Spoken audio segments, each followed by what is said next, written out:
అని. జాన్ నాక్స్ ఆయన చాలా ప్రార్థన పరుడు. ఆయన ప్రార్థన చేస్తే ఆమె క్వీన్ మేరీ అనే ఆమె ఆ యొక్క దేశానికి రాణి, ఐర్లాండ్. ఆమె ఒక స్టేట్మెంట్ ఇచ్చింది ఏమంటే, I'm not afraid about 10,000 soldiers if come against మీ. 10,000 మంది సైనికులు నాకు వ్యతిరేకంగా వస్తే కూడా నేను భయపడను, కానీ but if John Knox kneel stones and prayers I more afraid అన్నది. ఏమంట, ఆమె జాన్ నాక్స్ మోకాల నుంచి ప్రార్థన చేస్తే నాకు ఎక్కువగా భయం వేస్తుందని చెప్పింది ఆమె. ఒకరోజు ఆ యొక్క సేవకుని చూడాలని ఆమె క్వీన్ అంత రాణి అయితే ఇక్కడ వెళ్ళాలని తన రూమ్కి వెళ్ళింది. ఎవరు? జాన్ నాక్స్ రూమ్కి తన సైనికులతో అందరితో వెళ్ళినప్పుడు జాన్ నాక్స్ తన ఇంటిలో తలుపులను వేసుకొని ప్రార్థన చేస్తున్నాడు. ఎంతకి పిలిస్తే పలకలేదు. సో ఆయన ఎవరు ఆ రాణి దగ్గర ఉన్న అసిస్టెంట్ ఇంటికి తీసి చూశాడు. ఆయన మొక్కల పైన ప్రార్థన చేస్తాడు. సరే, ఈయనకు కొంచెం చప్పుడు చేసి ఇట్లా అంటే జాన్ నాక్స్ కదలేదు. సరే, తలుపు తీసుకొని ముందుకు వెళ్ళాడు. వెళ్ళి తర్వాత కొంచెం చప్పుడు చేస్తానని ఇట్లా చూస్తానని ఏదైతే చేసినాడు. మొత్తానికి జాన్ నాక్స్ స్తంభించలేదు. ఆయన ప్రార్థనలో ఉన్నాడు. ఆయనకి కోపం వచ్చి, ఇంత పెద్ద రాణి వచ్చి బయట ఉంది, ఆమె పలానా టైంకి వస్తానంటే ఇక్కడ ఈయన అంటే అంత ఇదిగా సీరియస్గా లేకుండా ఉన్నాడని అతనికి కొంచెం కోపం వచ్చి బుట్ కాలుతారు మొక్కల పైన ఉంటే బుట్ ఇట్లా అన్నాడు. కాలుతారు సడన్గా ఇట్లా తీసి చూశారు. అప్పుడు చూశారంట జాన్ నాక్స్. చూసి ఏమి అంటే, Queen Mary is waiting for you. I don't have that in this one. No, I don't have time. Let her wait for me. I'm talking to the Lord of Lords and another. నేను ఆయనతో మాట్లాడుతున్నాను. ఆయన కంటే గొప్పవారు ఎవరు లేరని నేను ఆయనతో మాట్లాడుతున్నాను. ఆయనకి ఇష్టం ఉంటే, ఆమెకి ఇష్టం ఉంటే వెయిట్ చేయమని చెప్పాడు. సో అట్లా చెప్పినప్పుడు మేరీ ఏమనకుండా ఆ మాట చెప్తే, వెన్ హీస్ ప్రేయింగ్ అంటే I don't want to disturb అని తెలిపి. ఎందుకంటే ఆమెకి జాన్ నాక్స్ అంటే అటువంటి భయం ఉంటుంది ఆమె. సో ఎందుకు నేను ఈ విషయం చెప్తానంటే, జాన్ నాక్స్ పరిస్థితుల్లో మనం ఎవరు ఉంటే ఇక్కడ ఒక పెద్ద వ్యక్తి వస్తామంటే మనము అన్నీ వదిలేసుకొని ఫస్ట్ వెళ్తాం ఆయనను మీట్ అవ్వడానికి, ఆయనను సెల్ఫీ తీసుకోవడానికి. అయితే జాన్ నాక్స్ ఆ యొక్క పీర్ కొరకు కాదు, కానీ ఆయన యొక్క ఉద్దేశం దేవుడిని గణపరచాలని ఆయన. సో దేవునితో నేను మాట్లాడుతున్నట్ల మన జీవితంలో దేవుని కొరకు మనం అటువంటి నిర్ణయం తీసుకొని ఆ ప్రార్థనలో మరి దేవుని కొరకు మనం జీవిస్తామంటే దేవుడు తప్పకుండా అలా ఆశీర్వదిస్తాం. హల్లెలూయా. సో అటువంటి సేవకులు ఇప్పుడు ఈ కాలంలో ఉండడం చాలా అరుదు. అయితే మనము అటువంటి యొక్క వ్యక్తుల యొక్క బయోగ్రఫీ విన్నప్పుడు మనము ఏమవ్వాలంటే, మనము ఒక నిర్ణయం తీసుకుని ఆ రీతిగా జీవించడానికి మనం కూడా ఆశించాలా, మనము ప్రయత్నించాలి. హల్లెలూయా. ఓకే వెళ్తామా? ఓకే, కళ్ళు మూసుకొని మనం గ్రేషియస్ heavenly loving Father, ప్రీతిలో పరలోకపు తండ్రి అయిన దేవుడే, we thank you, praise you for your wonderful presence in our midst, O God.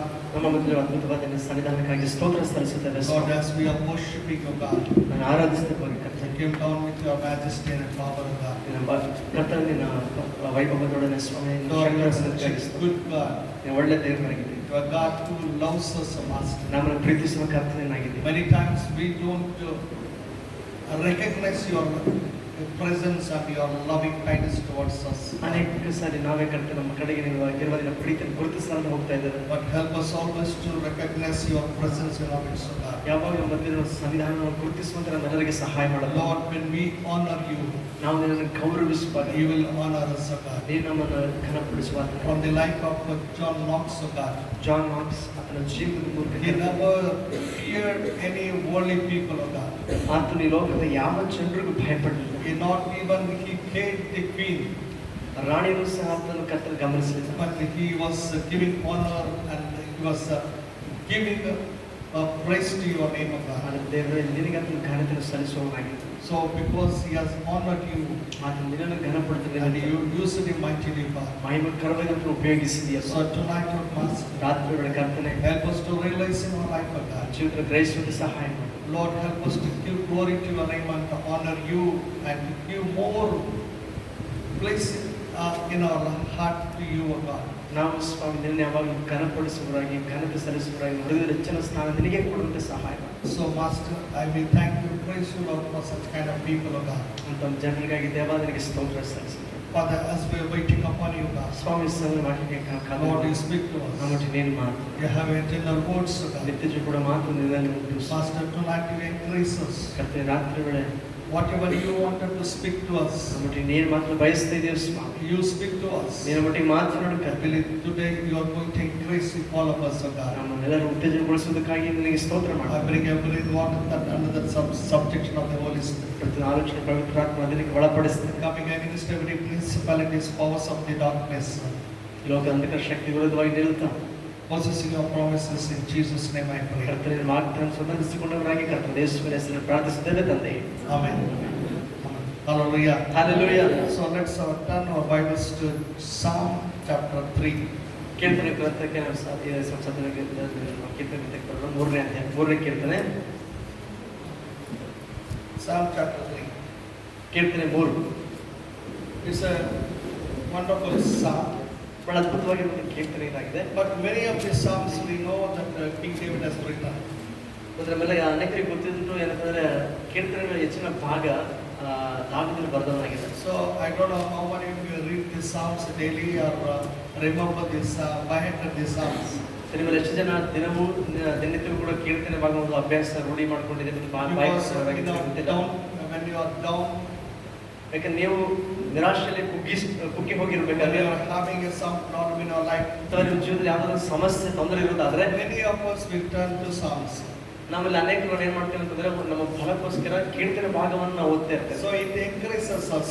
ಹೌದಾ, ಕೀರ್ತನೆ ಭಾಗ ಓದುವಾಗ ನಮಗೆ ಅಲ್ಲಿ ಉತ್ತೇಜನ ಸಿಗ್ತದೆ. It gives a hope in our life. ನಮ್ಮ ಜೀವಿತದಲ್ಲಿ ನಿರೀಕ್ಷೆ ಹುಟ್ಟಿಸ್ತದೆ. So that's the reason many of us we have to read psalm daily. ಅದರ ನಿಮಿತ್ತವಾಗಿ ನಮ್ಮ ಅನೇಕರು ಕೀರ್ತನೆ ಭಾಗವನ್ನು ಹೆಚ್ಚಾಗಿ ಓದ್ತಾರೆ. Because the psalmist has written with a lot of experience and also with the anointing of God. ಯಾಕಂತಂದ್ರೆ ಕೀರ್ತನೆ ನೋಡುವಾಗ ದೇವರ ಅಭಿಷೇಕಗಳನ್ನೇ ಅವರ ಭಕ್ತರ ಅನುಭವದಿಂದ ಅವ್ರು ಬರೆಯಲ್ಪಟ್ಟ ಕೀರ್ತನೆ. So this psalm is also written by David.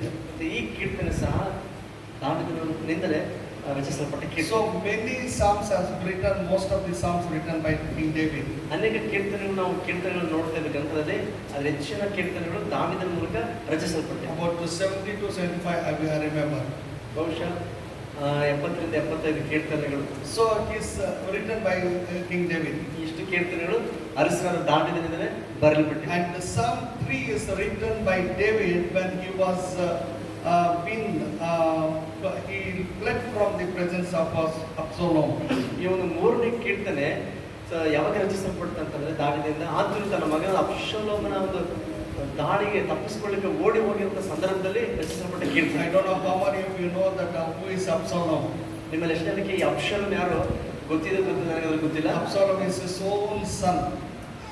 Absalom ಯಾರಲ್ಲ, ದಾವೀದನ ಸ್ವಂತ ಮಗ. He revolted against King David. ನೋಡ್ರೆ, ಅರಸನಾಗಿರುವ ದಾವೀದನಿಗೆ ವಿರೋಧವಾಗಿ ಈತನ ಮಗನೇ ತಿರುಗಿ ಬೀಳ್ತಾನೆ. He wanted to become the king.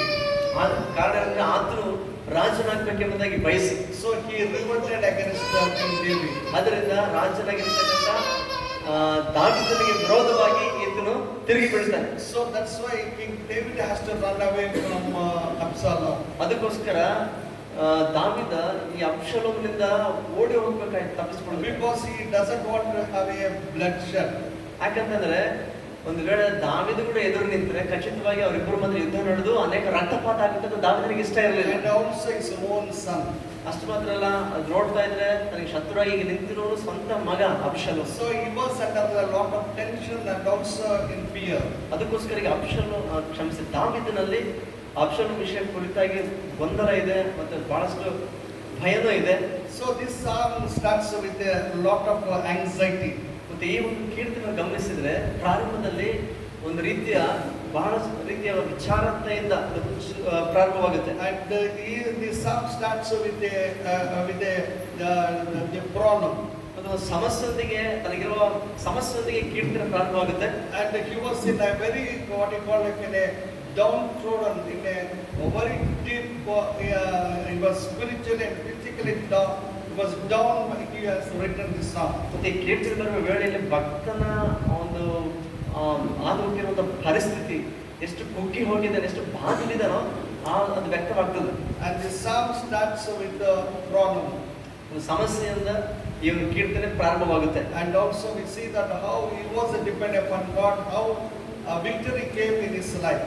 ಮತ್ತೆ ಯಾವ ರೀತಿಯಲ್ಲಿ ಈ ಭಕ್ತನು ಅಂತ ಪರಿಸ್ಥಿತಿಯಲ್ಲಿ ಇರಬೇಕಾದ್ರೆ ದೇವ್ರ ಮೇಲೆ ಅಂತ ಆತ್ಕೊಂಡ ಅದಕ್ಕೆ ಜಯ ಹೇಗೆ ಸಿಕ್ತೋ ಈ ಕೀರ್ತನೆ ಹೇಳ್ತದೆ. And in the last verse we come to know that how he received the blessing of God. ಈ ಕೀರ್ತನೆ ಕೊನೆ ವಚನಕ್ಕೆ ಬರುವಾಗ ನಮಗೆ ಅರ್ಥ ಆಗುತ್ತೆ ಯಾವ ರೀತಿಯಲ್ಲಿ ನಾವು ದೇವರನ್ನ ಆಶೀರ್ವಾದ ಪಡ್ಕೊಂಡು ಅಲ್ಲಿ ನಾವು ಕಾಣಬಹುದು. How God has saved his life. ಅದರ ಪ್ರಾಣವನ್ನ ದೇವರು ಯಾವ ರೀತಿಯಲ್ಲಿ ಕಾಪಾಡಿ ಉಳಿಸಿದ. So in the beginning his life was in a miserable. ಪ್ರಾರಂಭದಲ್ಲಿ ಆತನ ಜೀವನ ನೋಡುವಾಗ ಬಹಳ ಕಷ್ಟ ತೊಂದರೆಗಳಲ್ಲಿ ಸಿಲುಕಿದ್ದಾಗಿ ಕಂಡು ಬರ್ತದೆ. But at the end he was praising God for his protection and his salvation. ಆದರೆ ಕೊನೆಗೆ ಬರುವಾಗ ದೇವರು ಅನುಗ್ರಹಿಸಿರುವಂತ ನೀಡುವ ಭದ್ರತೆ ರಕ್ಷಣೆ ನಿಮಿತ್ತವಾಗಿ ಅದನ್ನು ದೇವರನ್ನು ಕೊಂಡಾಡುವುದು ಅಲ್ಲಿ ನಾವು ನೋಡ್ತೇವೆ. When you go through that psalm, you know what kind of problem he was undergoing. ಆ ಕೀರ್ತನೆ ನೀವು ಓದಿದ್ರೆ ನಿಮ್ಗೆ ಗೊತ್ತಾಗುತ್ತೆ ಎಂಥ ರೀತಿಯ ಪರಿಸ್ಥಿತಿಯ ಸಮಸ್ಯೆ ಆತನ ಎದುರಿಸ್ತಾ ಇದ್ದ ಸಮಯ. What kind of tension he was undergoing. ಎಂಥ ರೀತಿಯ ಮಾನಸಿಕ ಗೊಂದಲ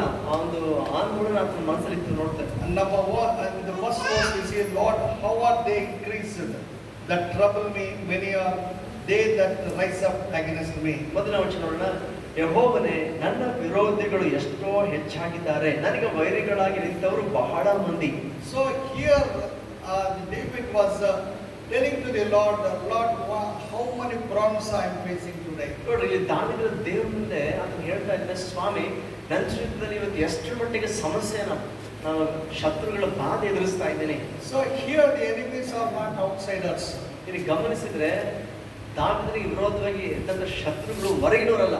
His own son has revolted against him. ಸ್ವಂತ ಮಗನೇ ತನಗೆ ವಿರೋಧವಾಗಿ ತಿರುಗಿ ಬಿದ್ದಿದ್ದಾನೆ. If our own people becomes against us, ಒಂದು ವೇಳೆ ನಮ್ಮ ಸ್ವಂತ ಜನರೇ ನಮಗೆ ವಿರೋಧಿಗಳಾದ್ರೆ, then you know the problem, how difficult it is for you to overcome it. ಆ ಪರಿಸ್ಥಿತಿಯನ್ನು ಎದುರಿಸಿ ನಿಂತುಕೊಳ್ಳೋದು ಎಷ್ಟು ಮಟ್ಟಿಗೆ ಕಷ್ಟವಾಗಿರುತ್ತೋ ಬಹುಶಃ ನಿಮಗೆ ಗೊತ್ತಾಗುತ್ತೆ. You can overcome any enemy. ನೀವು ಬೇರೆ ಯಾವ ಶತ್ರುವನ್ನ ಸುಲಭವಾಗಿ ಎದುರಿಸಬಹುದು. An outsider you can tackle or you can defeat or you can do anything, but not your own people. ನೋಡಿ, ಹೊರಗಿನವ್ರನ್ನ ನೀವು ಸುಲಭವಾಗಿ ಎದುರಿಸಬಹುದು ಪರಿಸ್ಥಿತಿನ, ಆದ್ರೆ ಸ್ವಂತ ಜನರ ವಿರೋಧಿಗಳಾದಾಗ ತುಂಬಾ ಕಠಿಣವಾಗಿರ್ತದೆ. When our own people comes against us, ನಮ್ಮ ಸ್ವಂತ ಜನರ ವಿರೋಧವಾಗಿ ಬರುವಾಗ it is very difficult. ನಿಜಕ್ಕೂ ತುಂಬಾ ಕಷ್ಟ.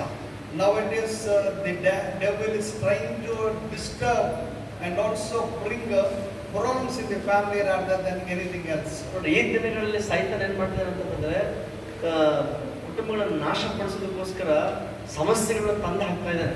There are so many incidents where people are in tears. ಮತ್ತೆ ಎಷ್ಟೋ ಘಟನೆಗಳು ನೋಡ್ತಿದ್ದೀವಿ. ಆ ಕುಟುಂಬ ಪರಿಸ್ಥಿತಿಗಳಲ್ಲಿ ಜನರು ಕಣ್ಣೀರಲ್ಲಿದ್ದಾರೆ. Many times I heard people, many husbands complaining that I gave everything to my wife and I was taking care about so many things, my wife like anything, but she left me.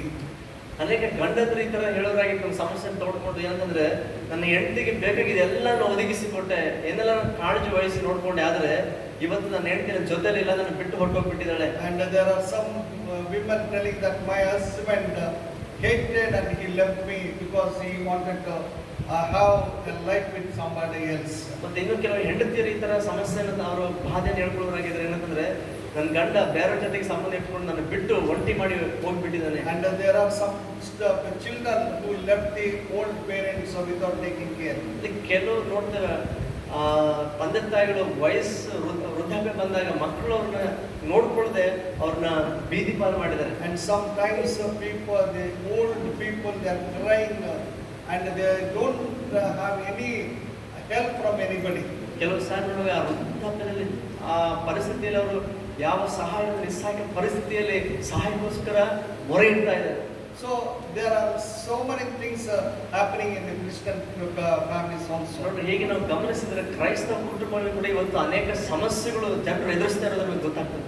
And many times our own people will be talking against us. ಕೆಲವು ಸಾರಿ ನಮ್ಮ ಸ್ವಂತ ಜನರೇ ನಮಗೆ ವಿರೋಧವಾಗಿ ಮಾತನಾಡ್ತಿರೋದನ್ನು ನೋಡ್ತೇವೆ. Many times our own people will be against our people, against us. ಅನೇಕ ಸಾರಿ ನಮ್ಮ ಸ್ವಂತ ಜನರು ನಮಗೆ ವಿರೋಧಿಗಳಿಗೆ ಎದುರ್ತಾರೆ. But King David was depending upon God. ಅದನ್ನು ಗಮನಿಸಿದ್ರೆ ಅರಸನಾದ ದಾವೀದನು ದೇವರ ಮೇಲೆ ಕಾತ್ಕೊಂಡಿದ್ದಾನೆ. He doesn't want to complain to anybody. ನೋಡ್ರಿ, ಯಾರಿಗೂ ಕೂಡ ಆತನು ನಿಂದೆ ಹಾಕ್ಲಿಕ್ಕೆ ಆಗ್ಲಿ, ಇದ್ರ ಮೇಲೆ ದೂರ ಇಡ್ಲಿಕ್ಕೆ ಆಗ್ಲಿ ಆತನ ಸಿದ್ಧರಿಲ್ಲ. He had every right and he had the capacity to overcome his son or do anything. ಆತನು ಬೇಕಾಗಿದ್ರೆ ಮನಸ್ಸು ಮಾಡಿದ್ರೆ ಆ ಮಗನನ್ನ ಎದುರಿಸಲಿಕ್ಕೆ ಅದಕ್ಕೆ ಶಕ್ತಿ ಇತ್ತು. But he was surrendered. He completely surrendered his life to God. ಆದ್ರೆ ಆ ಸಮಯದಲ್ಲಿ ದಾವೀದ ತನ್ನ ಜೀವಿತವನ್ನೆಲ್ಲ ಸಂಪೂರ್ಣವಾಗಿ ದೇವರ ಕರೆಯಲ್ಲಿ ಒಪ್ಪಿಸಿಕೊಟ್ಟಿದ್ದ. Later I will tell you how he was depending upon God. ನಾನು ತದಂತರ ಹೇಳ್ತೀನಿ ಯಾವ ರೀತಿಯಲ್ಲಿ ದಾವೀದ ಸಂಪೂರ್ಣವಾಗಿ ತನ್ನ ಜೀವಿತವನ್ನು ದೇವರು ಒಪ್ಪಿಸಿಕೊಂಡು ದೇವರನ್ನ ಹತ್ಕೊಂಡಿದೆ ಎಂಬುದಾಗಿ. So he was depending upon God and he was praying to God, Lord, you only help me to overcome. ನೋಡ್ರಿ, ಆತ ದೇವರ ಮೇಲೆ ಹಾತ್ಕೊಂಡು ದೇವರಲ್ಲೇ ಪ್ರಾರ್ಥಿಸ್ತಾ ಇದ್ದಾನೆ, ಸ್ವಾಮಿ ನೀನೇ ನನಗೆ ಪರಿಸ್ಥಿತಿಯನ್ನು ಎದುರಿಸಲಿಕ್ಕೆ ಸಹಾಯ ಮಾಡು ಅಂತೇಳಿ ದೇವರನ್ನ ಮೊರೆ ಇಡ್ತಾ ಇದ್ದ. So many times we also should be like that. ಅನೇಕ ಸಾರಿ ನಾವು ಕೂಡ ಆ ರೀತಿಯಲ್ಲಿ ಇರಬೇಕು. We should be depend upon God rather than the people. ಮನುಷ್ಯರಿಗಿಂತ ಹೆಚ್ಚಾಗಿ ನಾವು ದೇವರ ಮೇಲೆ ಹಾತ್ಕೊಳ್ಬೇಕು. That's why he says in the first Psalm, Lord, how they increased and trouble me, many that rise up against me. ಅದಕ್ಕೆ ಮೊದಲ ಅಂಶ ಅಂತ ಹೇಳ್ತಾನೆ ನೋಡ್ರಿ, ದೇವರೇ ಯೆಹೋವನೇ, ನನ್ನ ವಿರೋಧಿಗಳು ಎಷ್ಟೋ ಹೆಚ್ಚಾಗಿದ್ದಾರೆ, ನನಗೆ ವೈರಿಗಳಾಗಿ ನಿಂತವರು ಬಹಳ ಮಂದಿ. And many there will be which say of my soul, there is no help for him in God. ಅನೇಕರು ನನ್ನ ವಿಷಯದಲ್ಲಿ ಅವನಿಗೆ ದೇವರಿಂದ ಸಹಾಯ ಆಗುವುದೇ ಇಲ್ಲವೆಂದು ಹೇಳಿಕೊಳ್ಳುತ್ತಾರೆ. So David was being persuaded, or he was being what he called by his own son who was coming against him. ಈ ಪರಿಸ್ಥಿತಿ ಎಂತ ಸಮಯ ಅಂತಂದ್ರೆ ಸ್ವಂತ ಮಗನೇ ತಂದೆಗೆ ವಿರೋಧಿಯಾಗಿ ನಿಂತು ಆತನ ಹಿಂದೆ ಬಿದ್ದಿದ್ದಾನೆ, ಆತನ ಪ್ರಾಣ ತೆಗಿಬೇಕಂತೇಳಿ ಆ ಪರಿಸ್ಥಿತಿ. Because he has turned all the people of that Israelites turned all the Israelites towards him. ನೋಡ್ರಿ, ಆ ಸಮಯದಲ್ಲಿ ಅಬ್ಷಾಲೋಮ್ ಏನ್ ಮಾಡಿದ್ರೆ ಅಲ್ಲಿರುವ ಎಲ್ಲಾ ಇಸ್ರೇಲ್ ಜನರನ್ನ ತನ್ನ ಕಡೆಗೆ ಸೆಳ್ಕೊಂಡ್ಬಿಟ್ಟಿದ್ದ. And how the people they were going after him. ಮತ್ತೆ ಈ ಅಬ್ಷಾಲೋಮ್ನ ಯಾವ ರೀತಿಯಲ್ಲಿ ಜನ ಹಿಂಬಾಲಿಸಲಿಕ್ಕೆ ಶುರು ಮಾಡಿದ್ರು. 2 Samuel chapter 16. 2ನೇ ಸಾಮುವೇಲ 16ನೇ ಅಧ್ಯಾಯ. And the Absalom and all these people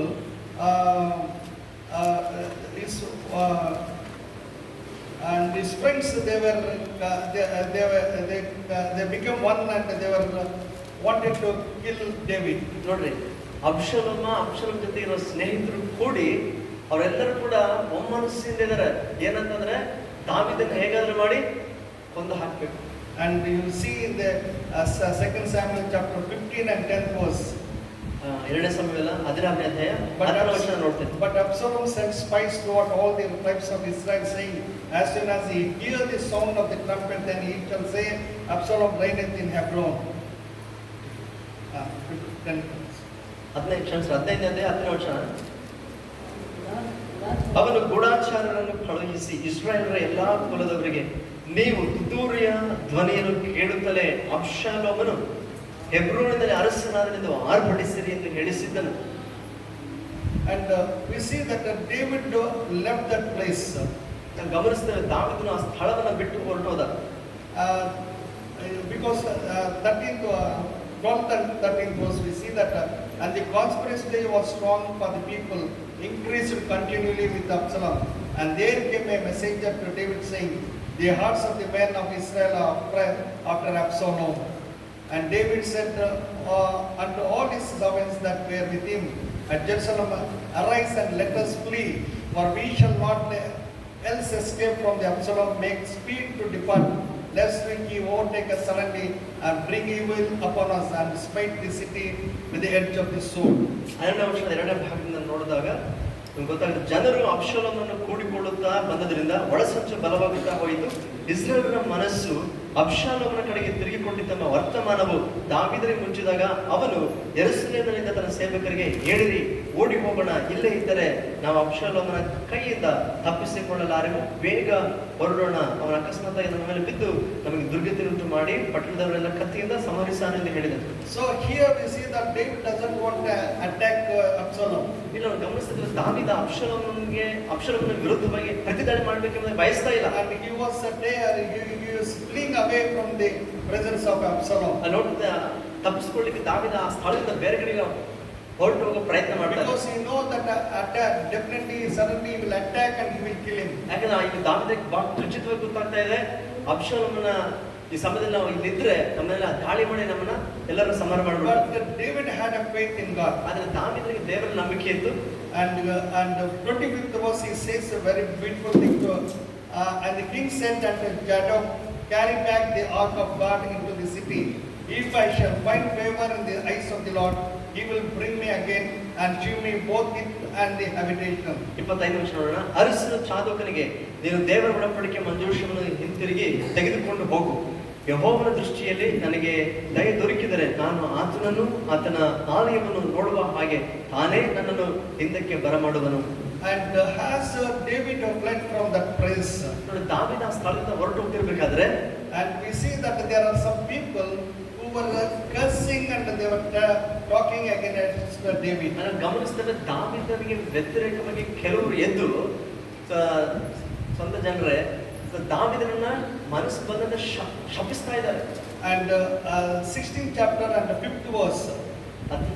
17ನೇ ಅಧ್ಯಾಯದ 5ನೇ ವಚನ. And when King David came to Bahurim, behold, thence came out a man of the family of the house of Saul, whose name was Shimei, the son of Gera. He came forth and cursed still as he came. ಅರಸನಾದ ದಾವೀದನು ಬಹುರೀಮಿಗೆ ಬಂದಾಗ ಸೌಲನ ವಂಶದವನು ಗೇರನ ಮಗನೂ ಆದ ಶಿಮ್ಮಿ ಎಂಬವನು ದಾವೀದನನ್ನು ಶಪಿಸುತ್ತಾ ಆ ಊರಿನಿಂದ ಹೊರಗೆ ಬಂದನು. And he cast stones at David and at all the servants of King David, and all the people and all the mighty men were on his right hand and on his left. And thus said Shimei, when he cursed, come out, thou bloody man, and thou man of Belial. Okay. ಅವರು ದಾವೀದನಿಗೂ ಅವನ ಎಲ್ಲಾ ಸೇವಕರಿಗೂ ಎಡಬಲದಲ್ಲಿರುವ ಸೈನಿಕರಿಗೂ ಶೂರರಿಗೂ ಕಲ್ಲೆಸೆಯ ತೊಡಗಿದನು. ಅವನು ಶಪಿಸುತ್ತಾ, ನಡೆ ಕೊಲೆಗಾರನೇ, ನೀಚನೆ, ನಡೆ, ಸೌಲನ ರಾಜ್ಯವನ್ನು ಕಸಕೊಂಡು ಅವನ ಮನೆಯವರನ್ನು ಕೊಂದದಕ್ಕಾಗಿ ಯೆಹೋವನಿಗೆ ಮೊಯಿ ತೀರಿಸಿದ್ದಾನೆ. ಆತನು ರಾಜ್ಯವನ್ನು ನಿನ್ನ ಮಗನಾದ ಅಬ್ಷಾಲೋಮನಿಗೆ ಕೊಟ್ಟು ಬಿಟ್ಟನು, ಕೊಲೆಗಾರನೇ. So here we see that on one side his own son became against him and he fled from the presence of Absalom. ನೋಡ್ರಿ, ಒಂದು ಕಡೆಗೆ ದಾವೀದನ ಪರಿಸ್ಥಿತಿ ಹೇಗಂತಂದ್ರೆ ಸ್ವಂತ ಮಗನೇ ಆತನಿಗೆ ಶತ್ರುವಾಗಿ ನಿಂತಿದ್ದಾನೆ. ತಪ್ಪಿಸಿಕೊಳ್ಳಿಕ್ಕೆ ದಾವೀದ ಅಲ್ಲಿಂದ ಹೊರಟು ಹೋಗೋ ಪ್ರಯತ್ನದಲ್ಲಿದ್ದಾನೆ. As King David was going, the people, the Saul's family and this man Shimei was cursing David. ಆದ್ರೆ ಮತ್ತೊಂದು ಕಡೆ ಇನ್ನೊಂದು ನೋಡ್ತಾ ಇದ್ರೆ ಸೌಲನ ಕುಟುಂಬದವರು ಮತ್ತೆ ಅದರಲ್ಲಿ ಶಿಮ್ಮಿ ಎಂಬನು ದಾವೀದನಿಗೆ ನೇರವಾಗಿ ಬಂದು ಎದುರಿಗೆ ಬಂದು ಶಾಪ ಆಗ್ತದೆ. And also so many things he was throwing stones also. ಅಷ್ಟು ಮಾತ್ರ ಕಲ್ಲುಗಳು ತಗೊಂಡು ಅವರಿಗೆ ವ್ಯತಿರೇಕವಾಗಿ ಕಲೆಸಿತಾ ಇದ್ದಾರೆ. So when you are in a depression, when you are in a such a what you call problematic condition, that time only people will talk to you. ಸಾಧಾರಣವಾಗಿ ನೋಡ್ತೇವೆ, ನೀವು ಸಮಸ್ಯೆಗೆ ಗುರಿಯಾಗಿ ನೀವು ಬಳಲ್ತಾ ಇರುವಾಗ ಅವಾಗಲೇ ಜನ ಕೂಡ ನಿಮಗೆ ವ್ಯತಿರೇಕವಾಗಿ ಇದ್ದು ಅವಾಗಲೇ ಇಲ್ಲದೆಲ್ಲ ಮಾತಾಡ್ತಾರೆ ನಿಮ್ಮ ಬಗ್ಗೆ. They will put stones on you. ಅಂದ್ರೆ ನಿಮ್ಮ ಮೇಲೆ ಕಲ್ಲುಗಳಿಸಿದ್ದಾರೆ. And many times they will be against you. ಅನೇಕ ಸಾರಿ ನಿಮಗೆ ವ್ಯತಿರೇಕವಾಗಿ ಇರ್ತಾರೆ. That's why somebody said that when everything is with you, people will come after you. When everything left you, people will be against you and they will curse you and they will put stones on you. ಅದಕ್ಕೆ ಯಾರು ಹೇಗೆ ಹೇಳಿದ್ರು, ಎಲ್ಲ ಜೊತೆ ಇದ್ದಾಗ ಎಲ್ಲರೂ ನಿಮ್ಮ ಹತ್ರ ಇರ್ತಾರೆ, ನಿಮ್ಮನ್ನೆಲ್ಲ ಕೈ ಬಿಟ್ಟು ಹೋದಾಗ ಯಾರು ನಿಮ್ಮ ಹತ್ರ ಇರಲ್ಲ, ಬದಲಾಗಿ ನಿಮ್ಗೆ ವ್ಯತಿರೇಕವಾಗಿ ಇನ್ನೂ ಬೇಕಾದ ಮಾತುಗಳೆಲ್ಲ ಮಾತಾಡ್ತಿರ್ತಾರೆ.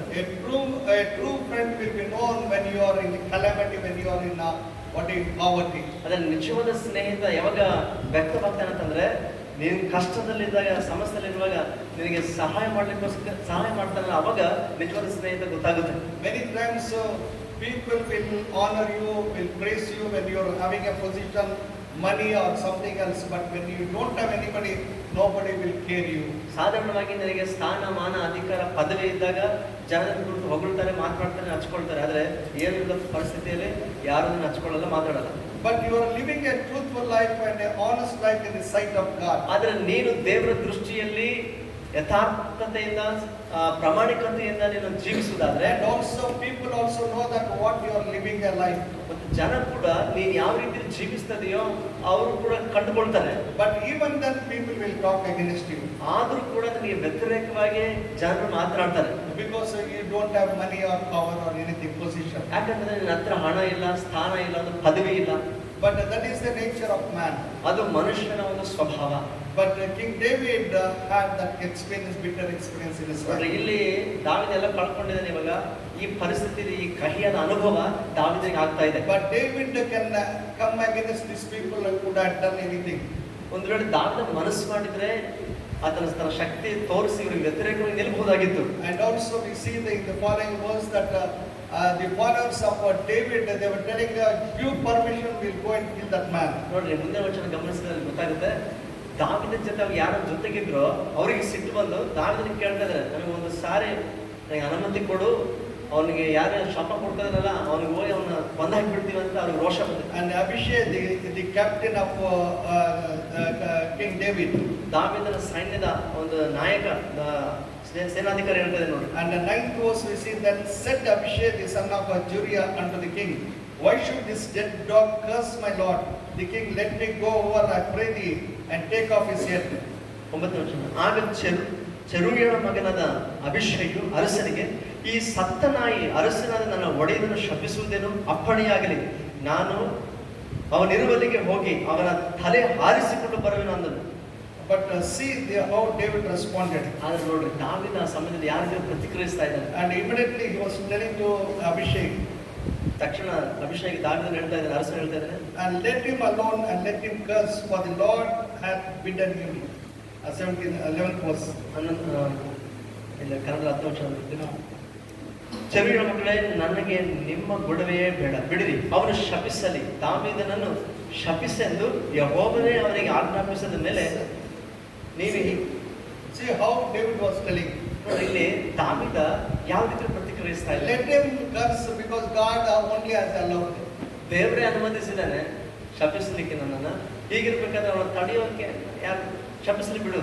So sometimes people will talk like that. ಈ ರೀತಿ ಕೆಲವು ಸಾರಿ ಜನರು ಮಾತಾಡ್ತಾರೆ. But sometimes we wanted to revolt and come against them. ಕೆಲವು ಸಾರಿ ನಮಗೆ ವ್ಯತಿರೇಕವಾಗಿ ಅವ್ರು ಮಾತನಾಡಿದಾಗ ನಾವು ಏನು ಪ್ರತಿಕಾರ ತೀರಿಸ್ಕೋಬೇಕನ್ನೋ ಆಲೋಚನೆ ಬರ್ತದೆ. But it is better to wait upon the Lord and God will take care about it. ಆದ್ರೆ ದೇವರ ಸಮ್ಮುಖದಲ್ಲಿ ನಾವು ಕಾದಿದ್ದು ದೇವರ ಮೇಲೆ ನ್ಯಾಯ ಒಪ್ಪಿಸೋದು ಒಳ್ಳೆಯದು. ದೇವರು ಅದನ್ನ ನೋಡ್ಕೊಳ್ತಾನೆ. So that is the difference between a believer and unbeliever. ನೋಡ್ರಿ, ಒಬ್ಬ ವಿಶ್ವಾಸಿಗೂ ಒಬ್ಬ ಅವಿಶ್ವಾಸಿಗೆ ಇರ್ತಕ್ಕಂಥ ವ್ಯತ್ಯಾಸ ಇದೆ.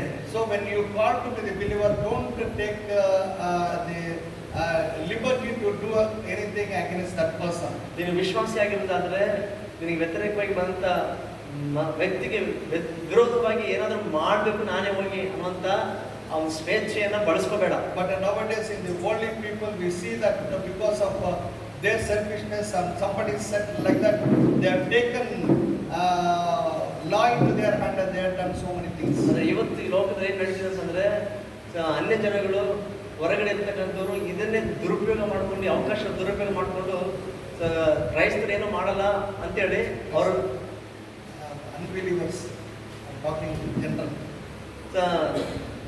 ಇವರು ಏನು ಮಾಡಲ್ಲ ಅಂತೇಳಿ ಅವ್ರ ಮೇಲೆ ಸುಮ್ಮನೆ ಇರ್ತಾರಲ್ಲ, ಅವ್ರ ಮೇಲೆ ಇನ್ನೂ ಜಾಸ್ತಿಯಾಗಿ ಹೋಗ್ತಾ ಇದೆ. The worldly people, if somebody tells they don't keep quiet, but they come against those people. ಆದರೆ ಈ ಲೋಕದ ಜನ ಏನಂತ ಹೇಳ್ತಾರೆ ಅಂತಂದ್ರೆ, ನೀನು ಸುಮ್ಮನೆ ಇರಬೇಡ, ನೀನು ಅವ್ರು ಯಾರು ವ್ಯತಿರೇಕಕ್ಕೆ ಬಂದಿರೋ ಅವ್ರಿಗೆ ವ್ಯತಿರೇಕವಾಗಿ ನೀನು ಹೋಗಂತ ಹೇಳ್ಕೊಡ್ತಾರೆ. So there are so many incidents where every day we are watching people, they are killing and they are doing so many things. ಮತ್ತೆ ಈ ಲೋಕದಲ್ಲಿ ಇವತ್ತು ನೋಡ್ತಿದ್ದಂತ ಅನೇಕ ಘಟನೆ ನಡೀತಾ ಇದ್ದಾವೆ. ಕೊಂದು ಹಾಕ್ತಾ ಇದ್ದಾರೆ, ಹಿಂಸೆ ಕೊಡ್ತಾ ಇದ್ದಾರೆ. But here we see David is not coming against such kind of people. ಅಲ್ಲಿ ನಾವು ಗಮನಿಸಿದ್ರೆ ದಾವೀದ ತನಗೆ ವಿರೋಧವಾಗಿ ಬಂದವರಿಗೆ ವಿರೋಧವಾಗಿ ಅಂತ ಹೋಗ್ತಾ ಹೋಗ್ತಾ ಇಲ್ಲ. So he was depending upon God and he was confessing his faith. ಅಂದ್ರೆ ದಾವೀದ ಸಂಪೂರ್ಣವಾಗಿ ದೇವರ ಮೇಲೆ ಆತುಕೊಂಡು ತನ್ನ ನಂಬಿಕೆಯನ್ನು ದೇವರು ವ್ಯಕ್ತಪಡಿಸ್ತಾ ಇದ್ದ. And no doubt he was telling that there are many people they are against me. ಮತ್ತೆ ಈ ಕೀರ್ತನೆಯಲ್ಲಿ ಆತನು ಹೇಳ್ತಿರೋ ಮಾತು ಅದು ಸಂಶಯ ಇಲ್ಲ, ನಿಜವಾಗಿದೆ. ಅನೇಕರು ನನಗೆ ಶತ್ರುಗಳಾಗಿ ಎದ್ದಿದ್ದಾರೆ. As I said that Shimei and other people they were talking where is the help from God to this man. ಈಗಾಗಲೇ ಹೇಳಿದಾಗೆ ಶಿಮ್ಮಿ ಮತ್ತು ಇತರ ಜನರಲ್ಲಿ ಹೇಳ್ತಾ ಇದ್ದಾರೆ ಈ ಮನುಷ್ಯನಿಗೆ ದೇವರಿಂದಲೇ ಇವಾಗ ಸಹಾಯ ಇದೆ. And in third verse we see he was telling the Lord art a shield for me, my glory and the lifter of my head. ಮೂರನೇ ವಚನದ ದಾವಿದನು ಹೇಳ್ತಾ ಅರಿಕೆ ಮಾಡ್ತಿದ್ದಾನೆ, ಆದರೂ ಯೆಹೋವನೇ ನೀನು ನನ್ನನ್ನು ಕಾಯುವ ಗುರಾಣಿ, ನೀನು ನನ್ನ ಗೌರವಕ್ಕೆ ಆಧಾರನು, ನನ್ನ ತಲೆಯನ್ನು ಎತ್ತುವಂತೆ ಮಾಡುವವನು ಆಗಿದ್ದಿ. So he was having a confidence in God. ದಾವಿದನಿಗೆ ಈ ವಚನವನ್ನು ಅರ್ಥ ಆಗ್ತದೆ, ದೇವರಲ್ಲಿ ಆತನಿಗೆ ಒಳ್ಳೆ ಭರವಸೆ ಇದೆ. Lord, you are my shield. ಆತನು ಹೇಳ್ತಿದ್ದಾನೆ, ದೇವರೇ ನೀನೇ ನನ್ನ ಗುರಾಣಿಯಾಗಿದ್ದಿ. All these people will talk against me. ಮತ್ತೆ ಎಲ್ಲಾ ಜನಗಳು ನನಗೆ ವ್ಯತಿರೇಕವಾಗಿ ಮಾತನಾಡಲಿ, or they wanted to fight against me, ಅಥವಾ ನನಗೆ ವಿರೋಧವಾಗಿ ಜಗಳ ಮಾಡ್ತಾರ ಅಥವಾ ಎದ್ದು ಬರ್ತಾರ ಹೋರಾಡ್ಲಿಕ್ಕೆ ಬರಲಿ, but you are my shield. ಆದ್ರೆ ನೀನೇ ನನ್ನ ಕಾಪಾಡುವ ಗುರಾಣಿಯಾಗಿದ್ದಿ. Because he knows how he can be protected when he goes to against somebody to fight, the shield will protect him. ಯಾಕಂದ್ರೆ ಒಬ್ಬ ರಾಜನಾಗಿ ದಾವಿದನಿಗೆ ಚೆನ್ನಾಗಿ ಗೊತ್ತಿತ್ತು, ಗುರಾಣಿ ಕೈಯಲ್ಲಿದ್ದಾಗ ಎದುರಾಳಿ ತನ್ನ ಮೇಲೆ ಬರುವ ಸಮಯದಲ್ಲಿ ಯಾವ ರೀತಿ ತನ್ನ ಸಂರಕ್ಷಿಸ್ತದೆ. When arrows comes, they will put the shield in front of it and the arrow will not hit them. ಬಾಣ ತನಗೆ ವ್ಯತಿರೇಕವಾಗಿ ಬರುವಾಗ ಆ ಗುರಾಣಿ ಅಡ್ಡ ಇಡಬೇಕಾದ್ರೆ ಅದು ತನ್ನನ್ನು ಏನು ಮಾಡ್ಲಿಕ್ಕೆ ಆಗೋದಿಲ್ಲ. And also the sword cannot hit the person when he holds a shield. ಅಷ್ಟು ಮಾತ್ರ ಅಲ್ಲ, ಎದುರಾಳಿ ಕತ್ತಿಯಿಂದ ದಾಳಿ ಮಾಡಿದ್ರು ಕೂಡ ಸೊ ಕೈಯಲ್ಲಿ ಗುರಾಣಿ ಇದ್ರೆ ಅದು ಅಡ್ಡ ಇಟ್ಕೊಳ್ಳುವಾಗ ಈ ವ್ಯಕ್ತಿಗೆ ಯಾವ ಹಾನಿ ಆಗೋದಿಲ್ಲ. So he was telling Lord, you are my shield, because whatever the people talk say that doesn't affect me. ನೋಡಿ ಇಲ್ಲಿ ದಾವೀದ ಅದನ್ನ ಹೇಳ್ತಾ ಇದ್ದಾನೆ, ಸ್ವಾಮಿ ಆ ರೀತಿಯಲ್ಲಿ ನೀನೇ ನನಗೆ ಗುರಾಣಿಯಾಗಿದ್ದಿ. So many people are afraid when somebody curses. ಜನ ಏನೇ ಮಾತನಾಡಿದ್ರು ಆ ಮಾತುಗಳನ್ನ ಏನು ಮಾಡಕ್ ಆಗಲ್ಲ. So if you are having faith in God, ಕೆಲವರಿಗೆ ಜನ ಯಾರನ್ನ ಶಾಪ ಕೊಟ್ಟಾಗ ಭಯ ಪಡ್ತಾರೆ. ನಿನಗೆ ನಿಜವಾಗ್ಲೂ ದೇವರ ವಿಶ್ವಾಸ ಇರುವುದಾದ್ರೆ so the curses becomes a blessing for you. ನೋಡ್ರಿ, ಆ ಶಾಪಗಳು ನಿನಗೆ ವ್ಯತಿರೇಕ ಯಾರು ಮಾತನಾಡಿದ್ರಲ್ಲ ಆ ಶಾಪಗಳು ನಿನಗೆ ಆಶೀರ್ವಾದವಾಗಿ ಮಾರ್ಪಡುತ್ತದೆ. So sometimes people are afraid when somebody curses. ಕೆಲವು ಸಾರಿ ಯಾರಾದ್ರೂ ನಮಗೆ ವ್ಯತಿರೇಕವಾಗಿ ಶಾಪ ಹಾಕಿದಾಗ ಜನ ಅವನ ಮಾತು ಕೇಳಿದಾಗ ಭಯ ಪಡ್ತಾರೆ. When you curse a innocent person, he will not be affected. ನೋಡ್ರಿ, ನಿರಪರಾಧಿ ತಪ್ಪಿದ್ದವನ ನೀನು ಶಾಪ ಕೊಟ್ರೆ ಆ ಶಾಪ ಅವನಿಗೆ ತಗಲದೇ ಇಲ್ಲ. A person who is in Christ, that his curse will not affect him. ಕ್ರಿಸ್ತನಲ್ಲಿ ನಿಜವಾಗಿರುವಂತ ವ್ಯಕ್ತಿಗೆ ಯಾರು ಏನೇ ಶಾಪ ಹಾಕಿದ್ರು ಆ ಶಾಪ ಅವರಿಗೆ ತಗಲಲ್ಲ. But a curse definitely will affect or attack any person if he is an unbeliever and he is also unbeliever knowingly. If you curse, that will becomes a curse in your life. ಒಂದು ವೇಳೆ ಅವಿಶ್ವಾಸಿ ಆಗಿರೋದಾದ್ರೆ, ಕ್ರಿಸ್ತ ನಂಬಿಕೆಯಿಲ್ಲದ ವ್ಯಕ್ತಿ ಆಗಿರೋದಾದ್ರೆ ಶಾಪ ಕೊಡುವಾಗ ಆ ಶಾಪದ ನಿಮಿತ್ತ ಅವ್ರ ಜೀವನದಲ್ಲಿ ದುಷ್ಪರಿಣಾಮಗಳು ಜರುಗುವುದನ್ನು ನೋಡ್ತಾರೆ. I will tell one example. ಒಂದು ಉದಾಹರಣೆ ಹೇಳ್ತೇನೆ. Sometime back, some years back, ಕೆಲವು ವರ್ಷಗಳ ಹಿಂದೆ two believers. ಇಬ್ಬರು ವಿಶ್ವಾಸಿಗಳು. I know they are very closely related. ನನಗೆ ಗೊತ್ತು ಅವರಿಬ್ಬರು ಕೂಡ ಬಹಳ ಹತ್ತಿರ ಸಂಬಂಧಿಕರೇ. So there is no necessary for this woman to talk against that woman or that woman to talk against this man this woman. ಈ ವ್ಯಕ್ತಿ ಈ ಸ್ತ್ರೀ ಏನಿತ್ತಲ್ಲ, ಈ ಸ್ತ್ರೀಗೆ ಆ ಕಡೆ ಇರ್ತಕ್ಕಂಥ ಸ್ತ್ರೀ ಕೂಡ ಸಂಬಂಧಿಯಾಗಿರ್ತಾಳೆ. ಹೀಗಿರುವಾಗ ಇವರಿಬ್ಬರು ಮಧ್ಯದಲ್ಲಿ ಯಾವ ಅವಸರ ಇರಲಿಲ್ಲ ಒಬ್ರಿಗೊಬ್ರು ವಿರೋಧವಾಗಿ ಮಾತಾಡ್ಕೊಳ್ಳಿಕ್ಕೆ. So if anything is there is no necessity to curse each other. If anything is there is no necessity to curse each other. ಒಂದ್ ವೇಳೆ ಏನಾದ್ರು ಇದ್ರೂ ಕೂಡ శాప ఆత్మంత అవశ్యకత ಇಲ್ಲ. చాలా సార్లు ఏమవుతుందంటే మనము కొట్లాడుతున్నప్పుడు ఒకవేళ కోపం వస్తుంది, ఏదో ఒక మాట అనొచ్చు, నేను లేదని చెప్పనైతే శాపంగా మాట్లాడతారు, శపిస్తారు, నీ పాడైపో, నీ భర్త చచ్చిపో, నీవు ఇట్లా అయిపోయి, నీ పిల్లలు అయిపోయిలని. నీవు దేవునికి బిడ్డగా బిలీవర్గా నీవు కానీ వారు కానీ ఆ మాటలు మాట్లాడితే that will not go in vein. అది అట్లే పోదు, తప్పకుండా అది మీ జీవితంలో అది పనిచేస్తుంది 100%. But we should be very careful. ಆದ್ದರಿಂದ ವಿಶ್ವಾಸಿಗಳಾಗಿ ನಮ್ಮ ಬಾಯಿ ಹೊರಡುವ ಮಾತುಗಳ ವಿಷಯದಲ್ಲಿ ತುಂಬಾ ಜಾಗೃತಿಯಾಗಿರಬೇಕು. So, but if you innocently, if somebody is not done anything for you, but still because that will not affect. ಆದ್ರೆ ಏನು ನೀನು ಮಾಡಿಲ್ಲ, ತಪ್ಪೇ ಮಾಡಿಲ್ಲ, ನಿನಗೆ ವ್ಯತಿರೇಕವಾಗಿ ಯಾರು ಏನೇ ಅಂದ್ರೂ ಕೂಡ ಅದು ನಿನಗೆ ಯಾವ ರೀತಿಯಲ್ಲಿ ಮುಟ್ಟೋದಿಲ್ಲ, ಹಾನಿ ಮಾಡಲ್ಲ. But that curse again becomes a curse in your life. ಆದ್ರೆ ಯಾರು ಮಾತಾಡಿರ್ತಾರೆ ನೋಡ್ರಿ, ಅವರಿಗೆ ಅದು ಶಾಪವಾಗಿ ಪರಿಣಮಿಸ್ತದೆ. So here King David knew that God is my shield. ಇಲ್ಲಿ ದಾವೀದನಿಗೆ ಗೊತ್ತಿದೆ ಚೆನ್ನಾಗಿ ಏನಂದ್ರೆ ದೇವರೇ ನನ್ನ ಗುರಾಣಿ ಆಗಿದ್ದಾನೆ. All the Shimei, the people who are talking against me, curses will not affect me. ಈ ಶಿಮ್ಮಿ ಆಗಿರ್ಲಿ, ಇನ್ನು ಬೇರೆ ಯಾರನ್ನ ಉಳಿದ ಜನರು ಏನಾಗಿ ಗೊತ್ತಿರೋರಿಗೆ ಮಾತನಾಡಿದ್ರು ಆ ಶಾಪ ನನಗೆ ತಗಲಲ್ಲ ಅಂತ ದಾವೀದನಿಗೆ ಚೆನ್ನಾಗಿ ದೇವರಲ್ಲಿ ಭರವಸೆ. You know that now his head is bowed down. ಅದಕ್ಕೆ ಗೊತ್ತು ಈ ಅವಮಾನದ ಪರಿಸ್ಥಿತಿಯಲ್ಲಿ ಇವಾಗ ತನ್ನ ತಲೆ ತಗ್ಗಿಸಲ್ಪಟ್ಟಿದೆ. Many times in your life your head would have been bowed down. ಬಹುಶಃ ನಿಮ್ಮ ಜೀವನದಲ್ಲಿ ಕೂಡ ಅನೇಕ ಸಾರಿ ಬಂದಿರುವಂತಹ ಪರಿಸ್ಥಿತಿಗಳ ನಿಮಿತ್ತವಾಗಿ ನಿಮ್ಮ ತಲೆ ತಗ್ಗಿಸಲ್ಪಟ್ಟಿರಬಹುದು. Your own people would have made you to bow down your head. ನೀವು ಸ್ವಂತ ಜನರೇ ನಿಮಗೆ ಅಪಮಾನ ಉಂಟು ಮಾಡಿ ನಿಮ್ಮ ತಲೆ ತಗ್ಗುವಂತೆ ಮಾಡಿರ್ಬೋದು. Sometimes your situation will make you to put your head down. ಅಥವಾ ನಿಮ್ಮ ಪರಿಸ್ಥಿತಿಯೇ ನಿಮ್ಮನ್ನ ತಲೆ ತಗ್ಗಿಸುವ ಹಾಗೆ ಮಾಡಿರ್ಬೋದು. Many times we will say ಎಂತಂದ್ರ ತಲೆ ಹಂಚ್ಕೊಂಡು ನಾವು ಅಂತ will tell. ಅನೇಕ ಸಾರಿ ಅಂತ ನೋಡಿದ್ರೆ ನಾವು ಹೇಳ್ತಿರ್ತೀವಲ್ಲ, ಯಾಕಪ್ಪ ತಲೆ ತಗ್ಗಿಸಿದ್ಯಾ? Because of some problems in our life we cannot to face somebody or we will put our head down. ಸಾಧಾರಣವಾಗಿ ಏನಾದರೂ ಸಮಸ್ಯೆ ನಾವು ಎದುರಿಸ್ತಾ ಇರಬೇಕಾದ್ರೆ ನಾವು ಮುಖ ಎತ್ತಿ ಮಾತಾಡಕ್ಕೆ ಆಗೋದಿಲ್ಲ. But David had a confidence in God. ಆದ್ರೆ ಇಲ್ಲಿ ನೋಡ್ರಿ, ದಾವೀದನಿಗೆ ದೇವರಲ್ಲಿ ಆ ಭರವಸೆ ಇದೆ. And he said that he is a lifter of mine head. ಅದನ್ನ ಹೇಳ್ತಿದ್ದಾನೆ, ದೇವರೇ ನೀನೇ ನನ್ನ ತಲೆಯನ್ನು ಎತ್ತುವಂತೆ ಮಾಡುವಾತನಾಗಿದೆ. So I know today I have been bowed down. ಅದಕ್ಕೆ ಗೊತ್ತು ಹೇಳ್ತಾನೆ, ಇವತ್ತು ನನ್ನ ತಲೆ ತಗ್ಗಿಸಲ್ಪಟ್ಟಿರಬಹುದು. Many times people will talk and they will make you to they will laugh against you. ಅನೇಕ ಸಾರಿ ಜನರು ನಿಮಗೆ ವ್ಯತಿರೇಕವಾಗಿ ಮಾತನಾಡಿ ನಿನ್ನ ಬಗ್ಗೆ ಅವ್ರು ಅಪಹಾಸ್ಯ ಮಾಡ್ಬೋದು, ನಗ್ಬೋದು. So I will tell you one thing, that if you are having that faith in God, ನಾನು ಒಂದು ವಿಷಯ ಹೇಳ್ತೇನೆ, ನಿನಗೆ ದೇವರಲ್ಲಿ ನಂಬಿಕೆ ಇರುವುದಾದ್ರೆ God will lift your head one day. ಒಂದು ದಿನ ಬರ್ತದೆ, ದೇವರು ನಿನ್ನ ತಲೆಯನ್ನು ಆತ ಎತ್ತುತ್ತಾನೆ. And the people will talk, they will be put into shame. ಮತ್ತೆ ಯಾರಾದ್ರೂ ಇವಾಗ ನಿನಗೆ ವಿರೋಧವಾಗಿ ಮಾತನಾಡಿರ್ತಾರಲ್ಲ, ಅವರೇ ಅವತ್ತು ನಾಚಿಕೆಗೆ ಗುರಿಯಾಗ್ತಾರೆ. And they once upon a time they laughed, they had to laugh about their life.